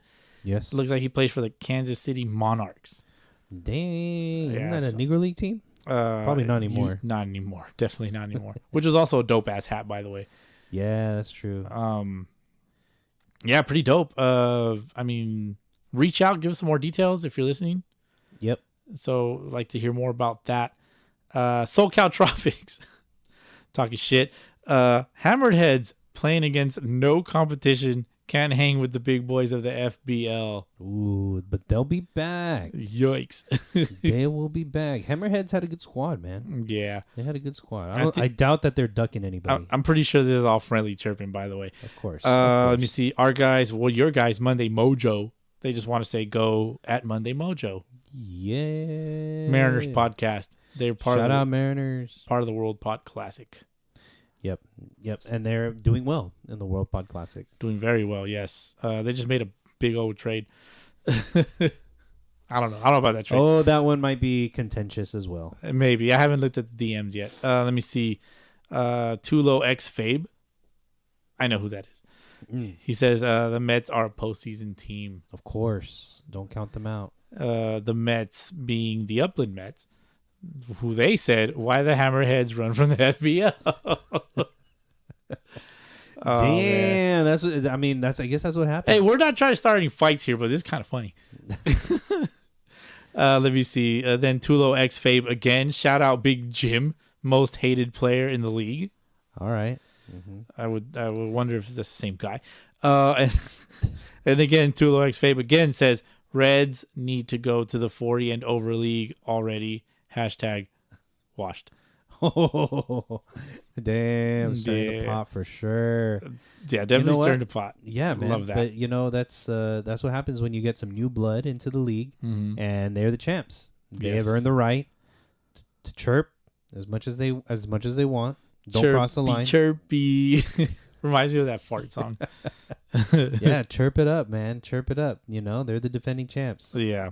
But, don't let what is it? Don't let it be a hangover season after winning the title. Yeah, that happens. Yeah, it does happen, and they've already lost the first game, but hey, man, they'll pick it up. They'll turn it around. It's going to be competitive yet again. And it's going to be fun. It's going to be fun. But, looking forward to a lot of stuff. Looking forward to interacting with all you fucking Bush Leaguers. Bunch of fucking jabronis. Heads have it coming to them. I don't know, man. I mean, I think it's friendly. They're like, hey, why'd you fucking leave? They're going to get more Avengers. Trying to find more Avengers. There you go. In the Aztec League. Yeah, they're going to go play against the shout out Fontana Marlins. Oh, yeah. They also had something, but they didn't actually type it like in the thing. All they said was sickest unis in the league, something like that. And I do like them. And they're going to run the league. They got 2 tops, 2 jerseys. They got a home and an away. Damn.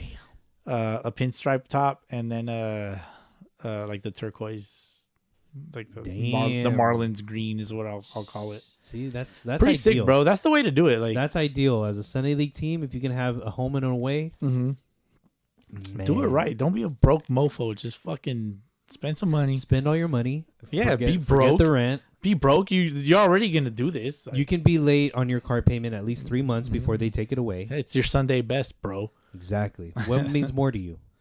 Being the best. Exactly. Fuck your car. Fuck your bills. Yeah. Fuck date night. And fight night. Fight night. If you fuck date night, then fuck fight night. There you go. You don't need nothing else in your life. Nada. But good threads. Good threads. You know what I need, DH, is a good refill. Likewise. So it's about that time. Going to go into a... Baseball? What's that? Most people in the UK have heard of baseball. It's that sport that all those Americans play, right?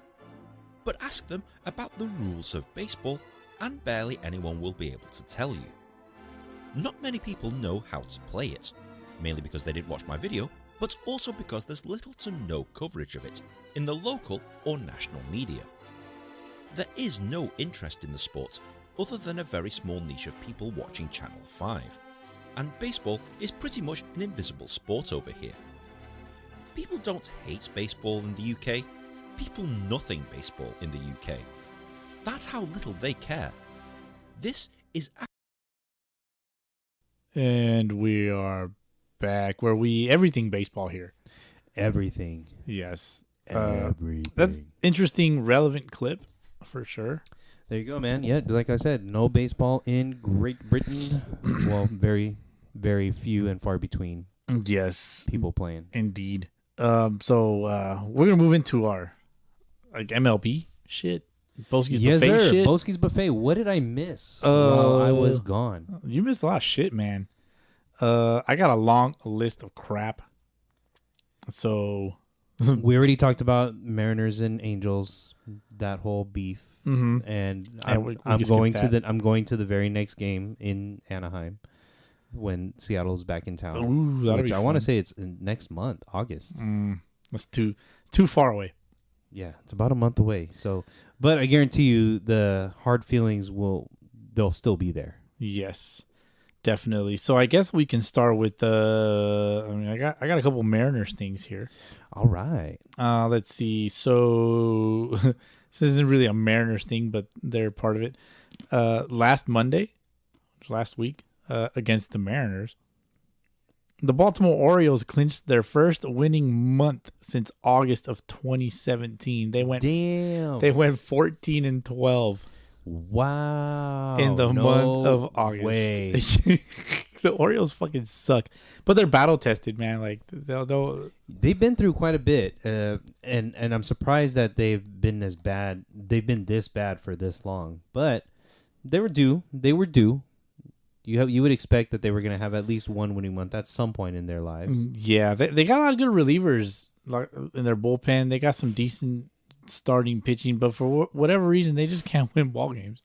No, but as of right now, they're sitting at 36-44, which is not good, but they're not the worst.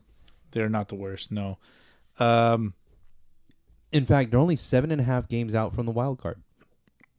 They're still in it. They're still in it. What you're saying is there's still a chance. There's still a Is that how they say it? What you're saying is there's a chance. Something like that. Or you're telling me there's a chance. Telling me there's a chance. There it is. There it is. I'm gonna move on to the next thing. Next Mariners thing. Cool. Bring it on. Julio Rodriguez. Stud Beast. Indeed. Per Hector Gomez, he was compared to Ken Griffey Jr. Wow. So Ken Griffey Jr. had 13 home runs, 39 RBIs, and 43 runs scored in his first 79 Major League Baseball career games. Julio Rodriguez has 13 home runs, 39 RBIs, and 44 runs scored in his first 79 Major League Baseball career games. Julio Rodriguez has been compared to another great lefty. Who's that? Barry Bonds. Huh. You got any stats on that? Yes, I do. Oh, okay. Shoot him. Probably also per Hector Gomez. But it says Julio Rodriguez has 13 homers, 15 doubles, and 20 stolen bases in his first 79 MLB games. Joins Barry Bonds as the only players with 13-plus homers, 15-plus doubles, 20-plus stolen bases in their first 79 MLB career games. Very nice. If he starts juicing, he doesn't need you better to, watch the fuck out. He's got a badonkadonk. Does he? Like, yes. He got more donkey than Vladdy? No. But it's not far away. It's not far away. Yeah, Julio is built like a damn horse. He's gonna play a whole season and he'll be healthy. He's still very, very young. As long as he doesn't have one of those like bone fractures or anything, then he's gonna be just fine. Yeah, you could say he's a horse cock lock. Sure. Read the DMs, DH. Jesus Christ. I'm sorry. I was gone, man. Oh shit. Let me see. I'm gonna move on to because they're kind of still relevant. Shohei, Angels stuff real quick. I was gonna ask you about the fight, but we already talked about that. Yeah. We talked about the seeds. I'll keep it Mariners still because I'll move on to the Angels right now. The Mariners acquired Carlos Santana and cash for Wyatt Mills and William Fleming to Kansas City. I don't understand the thinking behind it. Like, he's not gonna make him a contender. Where would he even play? He's been playing some first base and DH. Is Ty France like that much out? No, Ty France is going to be coming back. My guess is going to be this week. And he's their first baseman. Yeah. He plays phenomenal defense, and, of course, his bat's there. So when he comes back, he's going to get a regular spot in the lineup. You still have Mitch Haniger, who's supposed to come back probably by the end of the month, maybe early August. So when he's back, you should have also Kyle Lewis available, which is that's gonna create some problems. So yeah. I think he's just temporary for now until maybe those guys get back. Then he gets DFA'd. Was he even playing? Yeah, he's been playing Santana. Yeah, he's been playing right now, especially with most of those guys being injured. But like I said, I don't think he's gonna last the whole season. Okay. I think he's gonna get the Lorenzo Cain / Robinson Cano / just DFA'd after a while because they didn't really give up a whole lot for him. Right. So. Well, Lorenzo Cain's kind of a little different because like they waited for him to get his 10 years of service and he was like, "Yo, just like hook me up with that, and then we can." Yeah, which is shout out to the Brewers for doing that for sure. But I don't see Santana lasting the whole season. I don't see him being that missing piece to the puzzle. Mariners still need a whole lot more help on the offensive side to get to where they want to be. Well, there you go. Jesse Winker gets a standing ovation in Seattle after the fight. Yeah. How did you feel? Is it a deserved ovation? So Winker's been a little bit of a pop culture phenomenon in Seattle because he stood up for himself and he stood up for his team because I guess Mariner fans can see that it was an injustice. Okay. It was an injustice against him. He was targeted, and he went after the team. Yeah. He went after the Angels for that. Now, where I don't disagree or where I don't agree with some of his actions is when he flipped off the fans. Yeah, it's a big no-no. And but he apologized. that. He apologized. He acknowledged that, and he apologized. But that's another thing with the Mariner fans is they don't think he needed to apologize. Some of them don't. Some of them really don't like Angel fans either. Salty news. So he's gotten some of. Do you think he should have apologized? Yeah, of course, it's the right thing to do. Okay, it's the right thing to do, especially as a professional MLB player. You don't want to give the league an unnecessarily bad image for doing stuff like that. It's Bush League players do that, right? So you don't want that image, especially in Seattle either. But Jesse Winker is a little bit of a hothead. He's from New York, so I don't know if that has anything to do with it. But okay, maybe. But he plays with a little bit of a chip on his shoulder. Yeah, I've always liked Big Wink. Yeah. When he went to Seattle, I was like, oh man, he's gonna do good over there. But has he done good? I don't know, man. That's the thing. He is another one of those guys that I felt like wasn't gonna be that difference maker. Right. But he's a popular player right now, for sure. Yeah. For sure. Winky. So, and did you hear that he had a pizza delivered to him? I was going to ask you, what do you think about the pizza? That was pretty cool too. So some female sent him a pizza from Mountain Mike's. Okay, I think Mountain Mike's is down the street from Anaheim. Yeah, so from Mountain Mike's, there was a pizza ordered, and it says in the notes to be delivered to visiting players clubhouse for Jesse Winker, and he got it. Nice. And he messaged her like, "Thank you for the pizza. I got it." And that's tight. That's dope. Yeah, that's tight. Now you see all these fucking fans trying to send pizzas or food to a player for whatever reason. For real. But it doesn't make him my favorite player. I'm glad he's on the team. Because it seems like they've got this brotherhood type of bond. Right. You saw J.P. Crawford jump on a couple players and start wailing on them too. So that's what you want to see out of your team. You definitely want to see that out of your team, but I don't know, man. We'll see.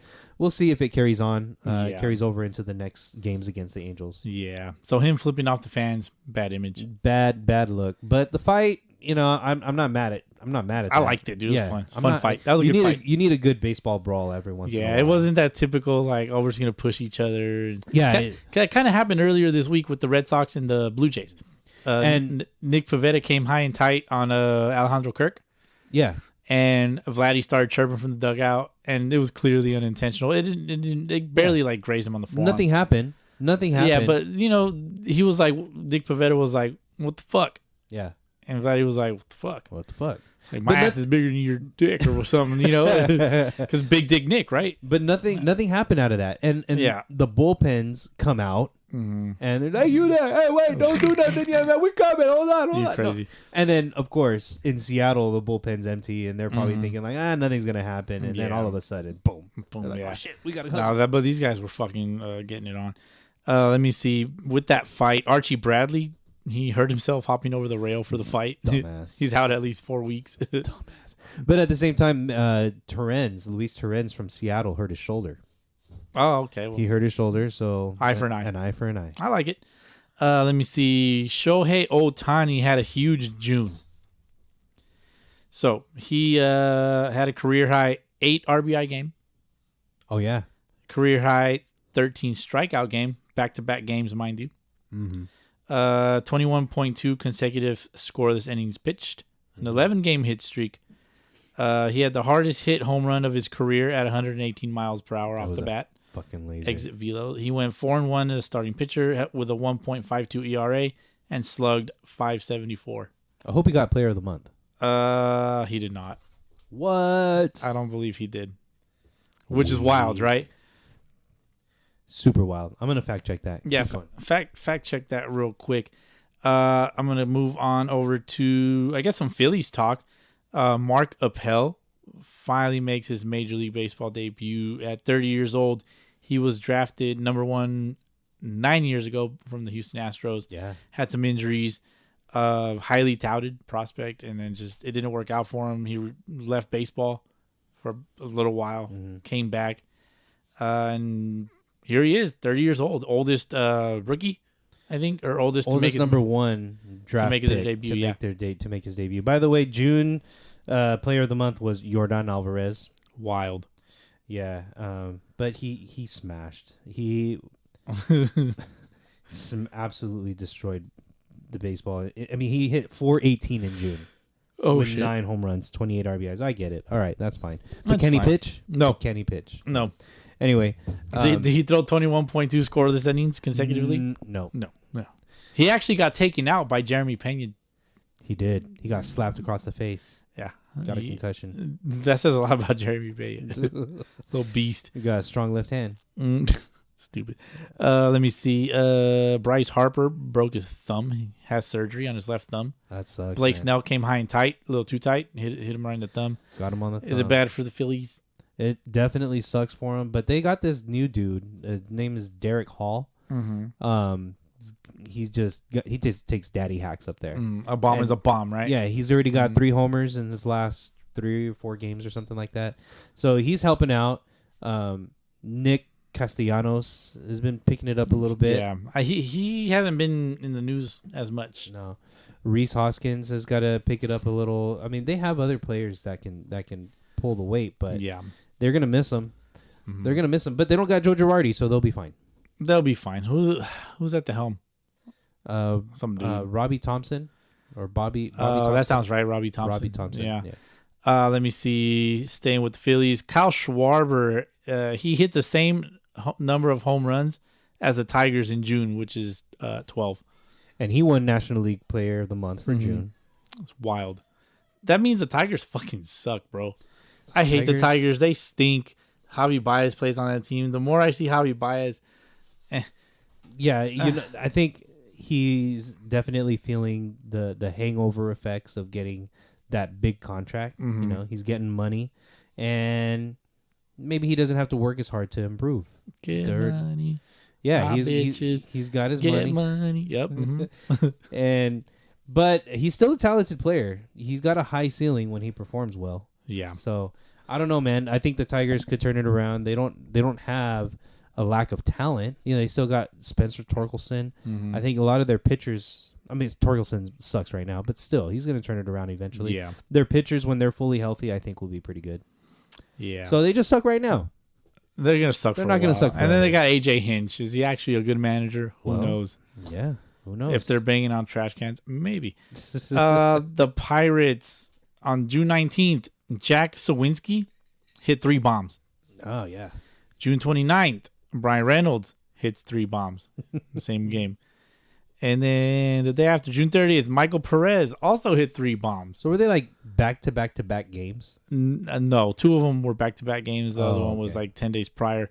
But this is the only team in Major League history that has 3 players that hit 3 home runs in 3 different games. I mean, shout out to them for that. The Pirates did something, huh? The Pirates did something. Speaking of Pirates, the John Boy crew, they call the Pirates the Pirates. Oh, all right, that's where you got that from. Yeah, exactly. But they're relevant because John Boy took over the Yes Network BP TV. They called it Watching Yanks. Dang. So they came just like us, YouTuber, podcasting hobby. They got clout now. They got some I mean, clout. if they didn't have clout before, they got clout now. Definitely have it now. They were all not spiffied up in a suit, but like they were, nicely dressed. John Boy was not wearing a hoodie. Dude always wears a hoodie. He didn't look high as fuck. No, does he smoke a lot? You think He smokes a lot of weed. Does he? Yes, he does. Okay. Well, I don't know how much is a lot, but I know that he enjoys to partake in a few. The reefer. Mm-hmm. There you go. Don't take a toke, but don't choke. Because if you do, you have no clue. There you What go. Me and my homie Snoop Dogg came to do. It's like this and like that, like this. It is. I think it took me a second. Let me see. Rob Manfred says that the automated strike zone will likely be introduced in 2024. And the shift as well, banning the shift. Uh-huh. He's going to do that. 32 teams. He's open to it. Likes the idea. That's great. I'm happy for that. What else? He said some other shit in his little meeting, but I'm a little more concerned about this automated strike zone. Did you read the article ESPN wrote about him? I didn't not fully know. Says it says I mean I think the headline of it is Rob Manfred does not hate baseball. So yeah, something like Get that out of the way Oh. right now. He does not hate baseball. Also talked about that they don't like blackouts. Oh yeah. So supposedly something they're gonna work on. It's like, bro. I found out something interesting though. He's the first commissioner that has played Little League. Really? Like he's the first commissioner in history that actually played Where Little League baseball. Where'd you hear that shit? On the ESPN article. Okay. Yeah. Interesting. It's interesting stuff that they wrote about him on that article. I mean, it makes you not hate him as much. Hey, Still hate him. He's a bum. Yeah, still hate him, but not as much. Okay, let's see. I personally don't. I like Dave Roberts, but I don't like Dave Roberts. Okay. Mostly because he's a doyer. But How about that Steele though? this is why I partially like him. Okay. 2004, if you don't know. Dave Roberts had a quote that he doesn't see a better division than the National League West. What are your thoughts? AL on East. that? Well, he mentions the AL East and says, I gotta look up the quote, but he says, I just don't see a division that's better than us. You can talk about the AL East, but top to bottom, every night we're playing within the division. It's a battle to win a baseball game. Well, I mean, I guess. Yeah, you have the Yankees running away with the East. Even though the Red Sox, the Rays, and the Blue Jays are all in the wild card right now. If the season were to end right now, they would be the wild card teams. Yes. But I guess he's got a point in the sense that the Yankees, they're pretty much running away with it. Like their record right now, as of today, is what, 58-22 or 59? Yeah, and 22? 58 and 22. Yeah. So you think about it, they're 80 games through the season with a 162 run differential. I never thought I'd defend the Yankees, but they are a better team than the team than the best team in the National League West. And as of right now, I think they're on pace to either at least tie or even potentially break the Mariners' record for the best regular season record. Yeah. They're on pace for 116 wins or maybe more. Yeah. So if they keep it going, they'll run away with it, and it won't be even close with the next few teams. The AL East has a total of 4 teams above 500 versus the West with only 3 teams above 500. But I guess the Diamondbacks suck. The Rockies suck. And if you put the Baltimore Orioles in the National League West, I see them as the 3rd place team easy. That's how they're tested, dude. Like they're just tired of the AL East's bullshit. If they could move, they would. They probably would. The Vegas Orioles. No, I don't like how that doesn't roll off the tongue. No, the LVOs. LVOs, the Las Vegas O's, because everybody owes money to the casino when they go. There you go. I don't know, man. I like that. That's all I got. Yeah, I like that segue. Is it a segue? I don't know. So Dave Roberts is on the Dodgers. So is Freddie Freeman. There's your segue. Freddie Freeman fired his agent, Casey Close. He's with Excel because he was angry with how his free agent negotiations played out with the Atlanta Braves. Yeah, I think I remember hearing something about how his agent didn't really tell him about some of the negotiating tactics that he was using. Allegedly. That he led the Braves to believe that Freddie Freeman was going to sign somewhere else. Right. Which therefore caused the Braves to go and sign Matt Olson. Yes. But that wasn't really the case. Yeah. They were just kind of using it as a hardball tactic, and it didn't really work out. So the Braves' supposed offer was a AAV of $28 million over 5 years, versus the Dodgers is $27 million over 6 years. AAV. Which is still a lot of money. It's a lot of money overall, no matter which way you go. So yeah, but I guess he didn't tell him about the offer, allegedly, because he knew that Freeman would take the Braves' offer. Man, so the agent was looking out more, I guess, for his benefit than Freddie Freeman's. Allegedly.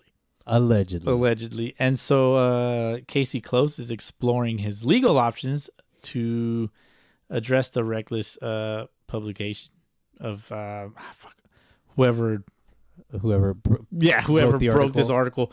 And he's also accusing the Braves of creating a false narrative and states that all offers were communicated to Freddie Freeman. And players like Derek Jeter have come to the defense of Casey Close, and also Dexter Fowler has come to his defense. But, I mean, Jeter's a credible guy. Dexter Fowler, probably not, because he's never been good enough to receive a huge offer like that. But when it comes to defense, you probably don't want Derek Jeter. That's fair. On your side. That's fair to say, yeah. Maybe it is. Maybe it isn't. So I don't know, man. If you were Freddie Freeman, how would you feel about all this? Like, so it was like last weekend. It was the Dodgers Braves on Sunday Night Baseball, and he was crying in an interview. Some stuff came out, and it's like you could see he's just not having a good time out there, and it's not where he wanted to be. But it's hard to believe that because he's already made really close connections with Mookie Betts, Justin Turner, Trey Turner. A lot of those guys are perennial all-stars, perennial postseason contenders. Not to say that the Braves aren't, but it just kind of seems like he's already got, really good relationships with those guys that, given a few more years, will make the Braves experience seem less impactful.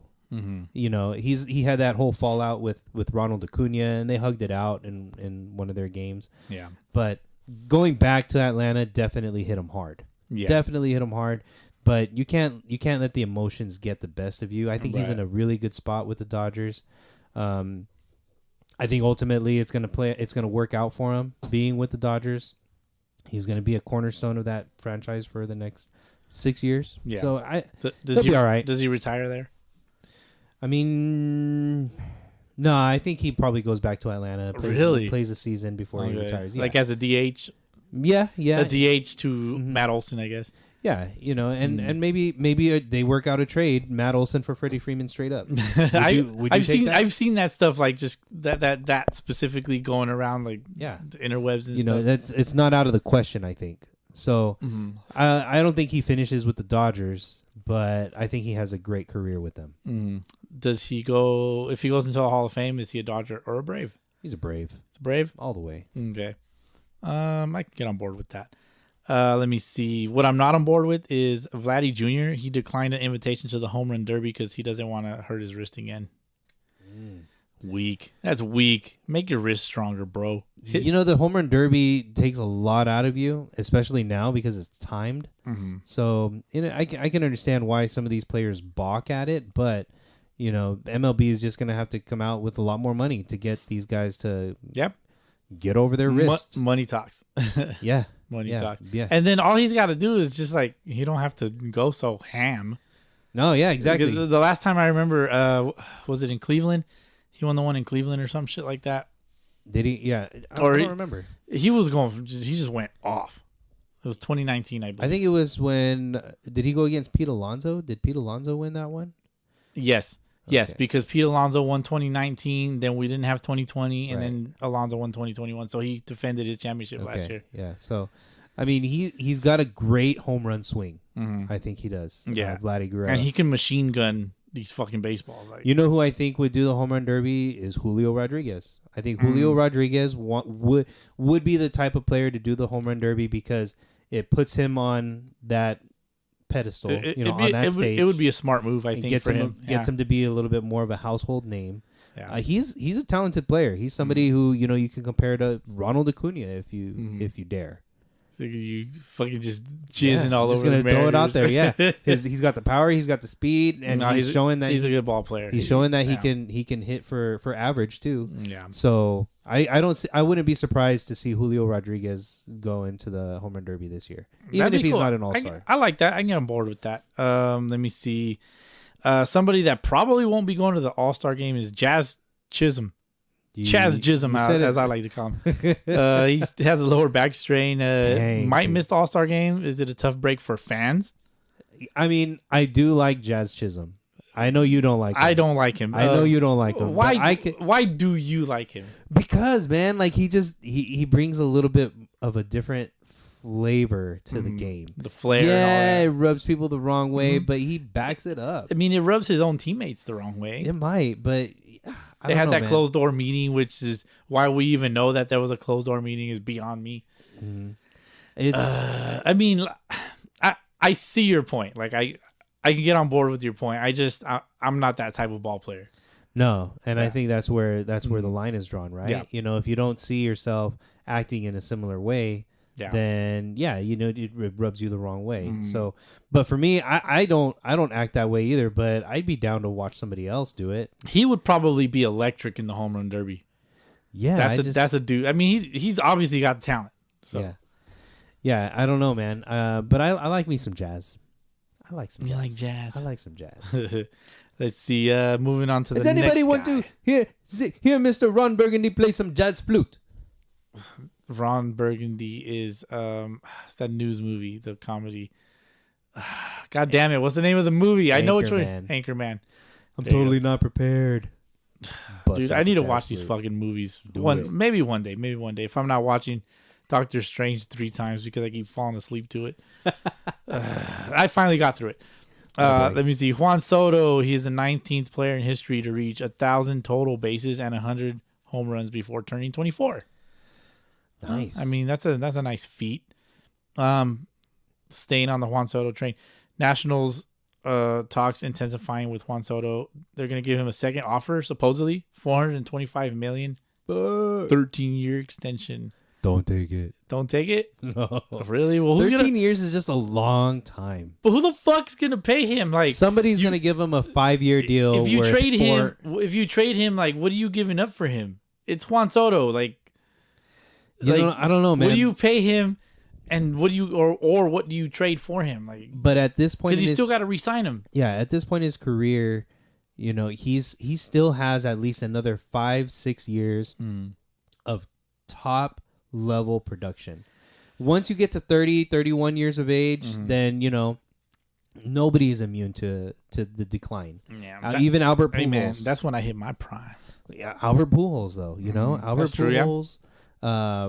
Even Robinson Cano, Griffey, once you get past, 31, 32, like that, that's the point where, gosh, man, it's really, really hard to stay consistent. I've seen things because rumors are that the Nationals owners want to sell the team. So if they sign Juan Soto, they're like, look, we have this nice shiny toy here to kind of draw more attention to buyers, potential buyers. Perhaps. I've seen that in the interwebs. Not my idea. I didn't come up with that. Which, for Juan Soto to feel like a piece of meat must be the reason why he hasn't committed to the Nationals. Right. It's got to be part of the reason why. Yeah. I could see him easily signing with the Yankees. Yankees giving him. No, I'm telling you, I could see it happening. Yankees. It could happen. I don't want to say Dodgers, but even Red Sox, Mets, Yankees, Mets, maybe Red Sox. Yeah. But those top teams that have the money will be the ones to go after Soto, and they'll get him. Let me see. You mentioned the Mets, so I'm gonna go with the Mets. July 1st. It's infamous day in baseball. Bobby Bonilla Day. Damn. Bobby Bonilla gets $1.2 million every year until the year 2035. It is Steve Cohen's favorite day of the year. Steve Cohen is the owner of the Mets. Yeah. And he tweeted this, and it's a quote that he says. He says, "Fun fact, even if Bobby Bonilla gets $1.19 million for the next 1,400 years, he wouldn't have as much money as me." Uncle Stevie with the flex. I don't know how real that tweet is, but that's pretty fucking funny. I wonder what the chances are of just buying out his contract. Like, he's getting it for another 13 years, so just give him another $13 million. Here, your big payout. We're done with this contract, so nobody can talk about it anymore. I feel like that's the annoying part. It's just that everybody talks about it. But it's a holiday, dude. Like, I took a shot for that. Yeah. Fuck yeah, dude. Like, Bobby Bo did the thing. Fucking his agent. Getting his money. Got the money. I love it. Let me see. Kyle Tucker. Kyle Tucker tried to steal home while Luis Severino, pitcher for the Yankees, was trying to fix his pitch comm. Oh. So Luis Severino was kind of like trying to fix his pitch comm, not really paying attention. Kyle Tucker's on third base, and he just takes off. It's like, he's not paying attention. I'm going. So my question to you is, I have two questions. Should time have been called by the umpire or by the pitcher? I mean, the game is going on, right? He's probably in the middle of an at bat. Yep. Yeah, no, I mean, the umpire is not going to call time unless you ask for time. Okay. So he didn't ask for it. That's fair. So therefore, no. Time shouldn't have been granted by the umpire just because you're trying to fix something. Like, that's on you. And then my second question is it considered Bush League or heads up baseball? Because to me, that's heads up. Yeah. That's heads up. It just didn't work out in his favor. Had he been safe, like, oh my God, Kyle Tucker's baseball IQ. Right. I mean, his baseball IQ showed in that play. Just because he was out doesn't mean he doesn't have baseball IQ. I would have never thought to fucking do that. Maybe he's just not as fast as he thought he was. So maybe it does reflect on his baseball IQ. Maybe he slipped a little bit. It's possible. Perhaps. Maybe his calf cramped up. But, yeah, it's one of those things where it's a dumb move if it doesn't work out, or you're a genius if it does. So, exactly. Whatever. I think it was a genius. It was a genius try. Genius attempt. It was a genius try. Did they end up winning the game? Did they lose the game? I'm fucking. Yeah, actually, I think they did. The Astros absolutely own the Yankees. Then there you go. Look that up. Genius move. Genius move. There you go. Do you want to talk Royals Tigers or Padres Cities Connect? What happened to Royals Tigers? The Royals Tigers, today's game that was aired on their broadcast. No announcers, just the natural sounds and ambiance of the game in the ballpark. Did they call out sick or something? They just put the cameras, they hit on and go. There was nobody manning the microphone. So they had a nothing game. They had a nothing game. Wow. Well, cool. Good for them. What do you think? Like, I tried to watch it, and then like my child kept screaming, so I couldn't really pay attention to it. Yeah. I don't know. Like, it's a bold attempt at something new. Yeah, you're right. And, there's a minor league team in California that's going to do that. The 66ers. Yep. They're going to do that this week. They're going to have a nothing day. On Wednesday. On Wednesday, where they're going to have no announcers, no music. Yep. They're not even charging for entrance. You could say it's a professional Sunday league game. Yeah, you're right. Yep. I mean, hey, I think I'd be more down to experience it in person than to watch it on TV. That'd be fun. Yeah. Wednesday night, San Bernardino, Inland Empire 66ers in San Bernardino, California. Yes, sir. Go experience a nothing day yourself. Oh, dude, that's fucking funny. Padres City Connects. Padres City Connects. Okay, so these fucking things are something else. What do you think? I was curious about it. I like where they're going with the bold colors because it's pink and like a blue, right? Yes. But I don't know. I guess the beef doesn't really connect to the city very much. But I think, I think it kind of does. You get the surf vibe a little bit. You get with the lettering of the font that they use. I think you kind of get a little bit of that like California, Mexico type of vibe. But the colors don't really. The colors do not really imply that. Nah, not really. So I'm gonna give you two things. From the Nike Diamond Instagram. Yeah. Obviously, I get a lot of my shit from Instagram, but they kind of gave a description. Okay. So I'm gonna read it to you. Verbatim from the Nike Diamond Instagram account. From the beaches to the sunsets to our love of our Padres, we transcend national boundaries and come together as one. The Padres City Connect jersey mixes iconic California imagery with the vibrant colors of the Baja Peninsula, which is Mexico, honoring a blend of cultures that make the city special. It represents that connection in bright pinks, greens, and yellows, color blocked throughout the design with vintage lettering reminiscent of weathered beach signs. not only reflect the natural beauty of the city, but the spirit and friendship across communities. That could be them trying really hard to justify a bad decision. Or it could be... It was so well written. Right. You know, it's like, fuck, we got no more time to come out with these jerseys. Quick, write something nice. And then write something nice. I mean, if it would have looked like a Sarape, then maybe. Right. But, I mean, I don't hate them. I think once they're on the field, I think they'd be pretty legit. They went... and I'm pretty sure the people were buying them like crazy, though. Yeah, I think so. Initially, I was like, these are trash. Like, throw this in the fucking dumpster and light it on fire. Start over again. But the more I looked at them, the more I kind of into them. Yeah. Like they just kind of, they grow a little bit. And then you got to see, like, the socks with the hat and all that. Right. But then I came across this video that on Twitter that was shared to me, and then I shared it to our group here. And basically, this video kind of describes exactly how that description is on the Nike Diamond account, but it feels more Los Angeles than it does San Diego. So you probably have to watch this video. You want to pause it so you can see this video real quick? A little longer. I mean, I guess you could kind of plug and play into LA street culture. I also get a little bit of Miami vibes out of it too.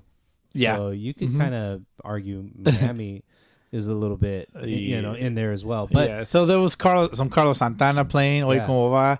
There were some lowriders in there. Then Tony Hawk comes out of nowhere. Like, bro, the fuck? It was very random, but at the same time, very SoCal, at least. Very SoCal. So at least the video was very SoCal. Very, very much so. So I guess I can see the city connection. It could have played well with the Dodgers too. I guess it could have played well with the Dodgers, but I think this would have played better with the Dodgers. That video would have played better. So in the video, he says something about two cities, one culture, or no, it's two like, cities, two cultures, one team, or whatever. Yeah. And, well, what two cities? Like, this is San Diego and Mexicali. Mexicali is so far away from San Diego. Chula Vista. Chula Vista is basically San Diego. That's the point. I'm thinking like maybe TJ in San Diego. Tijuana. Yeah, TJ San Diego. Do the tacos in Tijuana. Oh my god. Oh my fucking god. Well, you got to go to San Diego to get them if you don't want to cross the border. You get the San Diego version of that. Yeah. I don't know, man. I don't know. I don't hate them. I like them better than the Dodgers City Connect jerseys. That's for sure. By far. Yeah, the Dodgers. Sure. I think the Dodgers ones are the worst, and I'm not saying that as a Dodger hater because if you don't know, Boski's a big time Dodger hater and a Yankee hater. I just don't know who I hate more. Like, I really don't know. Like, do I want to see my nemesis beat the team that I hate, or vice versa? Like, do I want to see this team that I hate beat my nemesis? Like, I don't know. I'm not sure which one I hate more. So is the enemy of your enemy is your friend? I mean, it depends. It depends. Like, are you a Giants fan? I don't hate them. Or Padres fan? I don't hate them. All right. I don't hate them. I mean, I feel like they're both passionate. Yeah. They're both passionate. I think they have a good idea of what they got. Although, when the Padres were in first place by a half game for like a day, they were celebrating in the streets. I was like, no, what are you guys doing? Stop. Please stop. Fucking, this is why nobody likes you. Like, it's almost as bad as those fans that put out that Padres spoof music video. The Padre fans. Remember that one? I do. That was pretty shitty. God. Like, what are you guys doing? They just need to know their roles, shut your mouths, let the Padres do their thing. Mm-hmm. Yeah, that's about all I got for Boski's buffet MLB shit. Before we move on to the last of our episode, just not much. There was a couple that brought closed Ziploc bags of spaghetti to an Orioles game. Dude, that's so gross. Like, first of all, I would imagine the spaghetti's cold. That's nasty. And they were eating out of the bag? They're eating it out of the bag. I could see out of the bag. I could see that. But where do you heat it up? Like, there's no microwaves in the fucking stadium. Just why, though? Well, why? Why? Like, you can afford to walk into a game, but you can't afford to buy some food? I don't know. Like, I can't what are you explain guys doing? I can't explain because I've never done spaghetti at a ball game. I've never, ever done. I don't even know if I've brought my own food to a baseball game. You can bring food to a baseball game. You can. Yeah. I've seen people bring in like bags of fast food, McDonald's or whatnot. You can bring in food. Where? To what stadiums? Like To like Angel Stadium. they let you? Yeah. No shit. Oh yeah, absolutely. It's You like can bring your own food. you walk up and be like, I got this cheeseburger, man. Got this homemade spaghetti. Got Dude, some that's garlic bread. just funky. Like you just imagine just going inside the man. bag. Just not even that, but just like seriously, like what are they? Were they slurping on the noodles? Oh, I don't know. Did they have meatballs? Were they like? I'm sure there was a noodle and meatball getting slurped on after. Did they that. bust out the Parmesan cheese and then they just kind of like sprinkle that on there? Like, I Did they don't take know. bags? Did they take a can of? Dude, just go to Olive Garden after the game. Just buy something at the fucking stadium. It's nice and warm food. Maybe they're on a budget. That's gross. You know, spaghetti is cheap to buy, so maybe they're on a budget. I respect the hustle if that's the case. I guess, dude. If I that's guess. the case, I respect the hustle. But if it's just He because probably of- met a girl. And he's like, I'm so broke, but I want to take you to this baseball game. And she's like, I got you. We'll take some spaghetti in a bag. unless it was made by Wolfgang Puck or freaking Gordon Ramsay. Man, that's funny. You know, if it was made by somebody like He that, took her to an expensive restaurant. He's like, I'm not throwing this shit away. or maybe it was spaghetti that was made from the Orioles' last winning month. Mm-hmm. And, you know, he busted it out from 2017. Maybe they should eat spaghetti once a month There you go. at an Orioles game. There it is. I don't There know. it is. Maybe they lost a bet. Maybe. I dare you to take spaghetti into the stadium. I don't know. I just don't want to speculate on stupidity. That's just ridiculously dumb. Don't do that. Don't do that shit. Don't do that. Before we end this shit, DH, I just wanted to ask about your All-Star votes, since that's all said and done. Not quite done yet. They have to Well- vote for the starters. You gotta vote for the starters, but there was the preliminaries, I guess. Yeah. So who'd you vote for? The first round of voting. You really want me to tell you? I could go first. It's up to you. Okay. All right. So we'll start with the National League. Go. Okay. First base, I voted for Paul Goldschmidt, Jeff McNeil, Manny Machado, Trey Turner, Ronald Acuna, Ian Happ, Kyle Schwarber, Wilson Contreras, and his brother, William Contreras. I would have voted for Bryce Harper, but he's injured. Oh, well. I voted for Bryce Harper regardless because he was the best choice at DH. There you go. Bro, you know, it's so disappointing looking at the players that are, you know, that were up for all-star voting or whatever.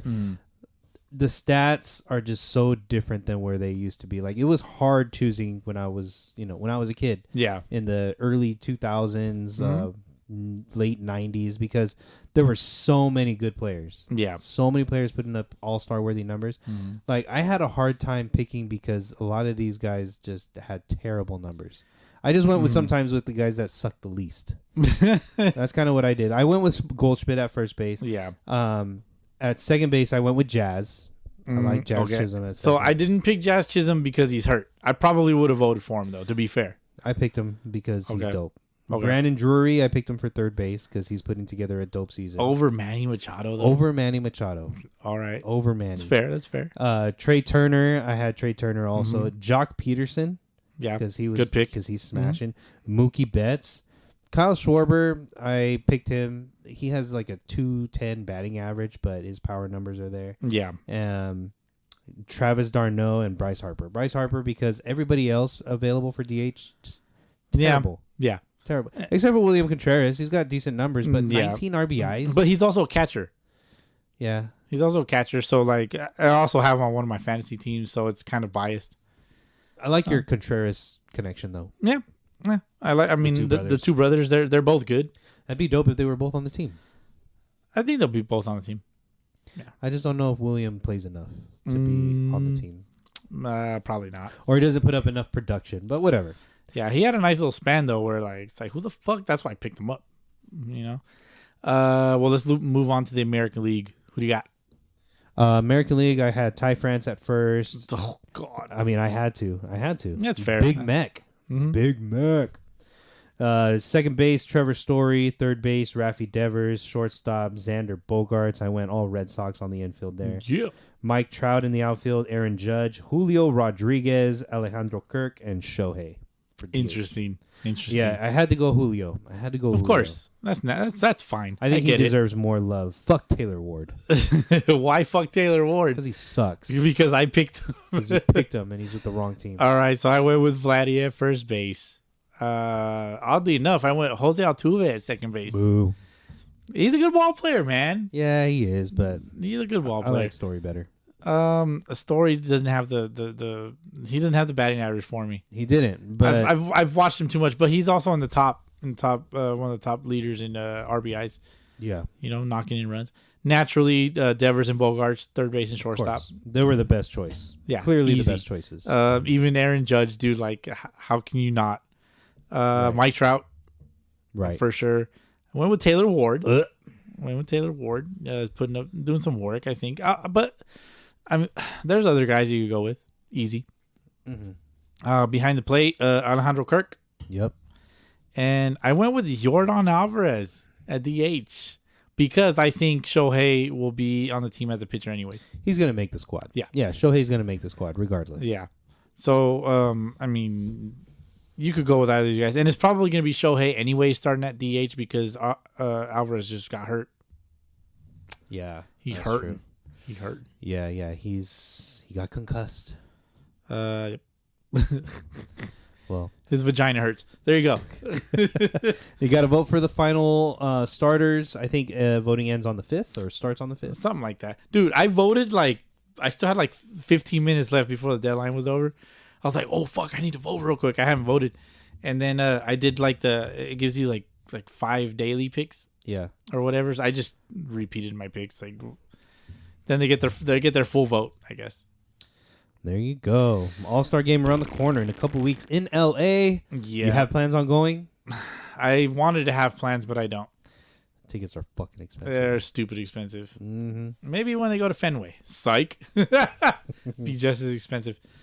That's it, man. That's all I got. All right, Boski. Let's finish it off with a game, shall we? Oh, shit. We got a game.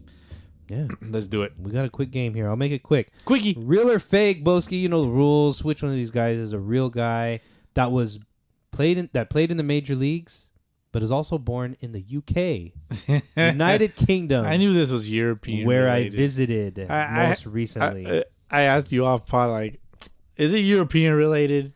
I can neither confirm nor deny, but I am confirming now. Yes. Which one of these players played in Major League Baseball but was born in the United Kingdom? First one, you may know these names. They are actual major leaguers. However, only one of them was born in the UK. Was it Ralph Branca or Bobby Thompson? Ralph Branca, bro. Born in the UK. Bobby Thompson was born in Glasgow, United Kingdom. Boo. Bobby Thompson is the guy that hit the homer off of Ralph Branca, known as a shot heard round the world. Oh, no shit. Yes. Nice. Oddly enough, the shot heard round the world was the first shot that started the American Revolutionary War. Oh, my God. I thought you were talking about, was it the Pirates against the Yankees? No, that shot heard around the world was the Giants and Dodgers, I believe. Giants, Dodgers? Okay. No. Yeah. Or Giants, Yankees, Giants, maybe. Mets. It was a National League. It was for the National League pennant. I think it was Pirates, dude. No, I don't think so. Around the world. You got to type in baseball because you're going to get a lot of Google searches for the American Revolution. Well, fuck. I know. I got it right here. Hold on. Was a game-winning home run hit by New York Giants outfielder and third baseman Bobby Thompson off the Brooklyn Dodgers pitcher Ralph Branca. Okay, there you go. So it was Dodgers Giants. So you were right. Yeah. What the fuck? Why am I second guessing myself? But anyway, Bobby Thompson, born in the UK. You are 0 for 1, Boski. Boo. Next one. Who was born in the UK? Who's a fake player? Is it Pinky Johnson or Dave Brain? Pinky and the Brain. Dave Brain. Dave Brain, Yeah. born in Hereford, UK, played in the major leagues from 1901 to 1908. Who's real or who's fake between Jack Burns or Jack Hurts? They're both real? One of them is real. The other one is a made-up name. Dave Brain was born The only in one that Hereford. there were two actual major leaguers was the first one. but only one of them was born in the UK. Okay, so Jack Hurt and what? Jack Burns or Jack Hurts? Jack Burns, Jack Hurts. Jack Hurts. Jack Burns was born in Salford, UK. God damn it. Played in the major leagues from 1903 to 1904. How about Job Ferris or Hobe Ferris? Paris, the first one. Hobe Ferris. Oh my fucking god! Born in Trowbridge, UK. Played in the major leagues from 1901 to 1909. Hobe Ferris actually has the worst on-base percentage for any major leaguer with over 5,000 plate appearances. Wow. At 265. Fun facts, huh? Who's real between Danny Cox or Dickie Long? Dude, Daddy Cox, bro. It's not Dickie Long. Danny Cox, born in Northampton, UK. Played in Major League Baseball from 1983 to 1995. Dickie Long. Boski, you are now 2 for 5. We got 5 more? Right. We got 6 more, actually. Okay. Who's real between Irish McIlveen or Britt McIntosh? McIlveen. Irish McIlveen, born in Belfast, UK. Played in the Major Leagues from 1906 and then 1908 to 1909. Yeah. 3 for 6. How about Ben Drawer or Lance Painter? Motherfuckers. Drawer. Ben Drawer? No. Lance Painter. Oh my god. Born in Bedford, UK. Played in the major leagues from 1993 to 2001. And then in 2003. Boski, you're 3 for 7. Dude, he really is a guy. I'm punching him in as you give him to me. Who's the real, who is fake between Tom Waddle or Skipper Wellington? Tom Waddle or Skipper Wellington. Tom Waddle. Oh my god. Born in Dundee, UK from 1984 to 1985 and then for a season in 1987. Tom Waddle. I think your pronunciation is Tom Waddell. Whatever. Waddle or skip? What do you do? How do you get from point A to point B? Do you waddle or do you whatever? Skip? Who's real and who's fake between Eskimo Williams or Klondike Smith? Klondike Smith. There you go. Both Klondike Smith, born in the London, UK. Played in the major leagues in 1912. Klondike Smith. All right. How about Bill Baxter or Phil Stockman? That's funny. That's a good one. One of my favorite pops, actually. Fucking Baxter Stockman. It's a really good one. So Stockman or Baxter, right? Yep. Bill Baxter or Phil Stockman? Baxter. Phil Stockman. Motherfucker. Born in Oldham, United Kingdom. Played in 2006 and in 2008. Last one. Hate this fucking walk-off win. Who's real or who's fake between Les Roar or Laffy Moore?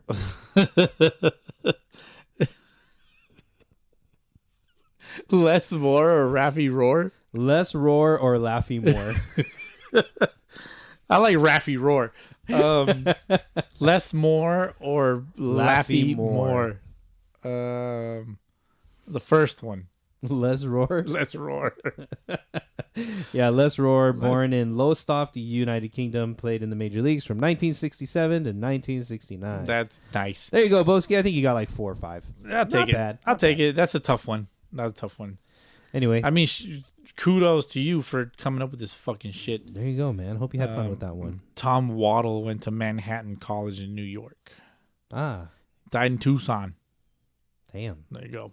Cool. But born in the UK. Born in the UK. Dundee, UK, actually. Yes, sir. Yes, sir. All right, Boski, that's all I got, man. That's it. That's a wrap. It's fucking late.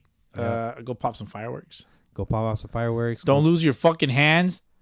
Don't do it. No. If you see it burn, just don't grab it. Especially the left one. Bread hand. The left one. All right. Well, I got 5 pounds. 5 pounds? 5 euros. 5 yen. 5 lira. 5 pesos. Nothing compares to $5. Catch y'all next week. Peace. Happy 4th of July.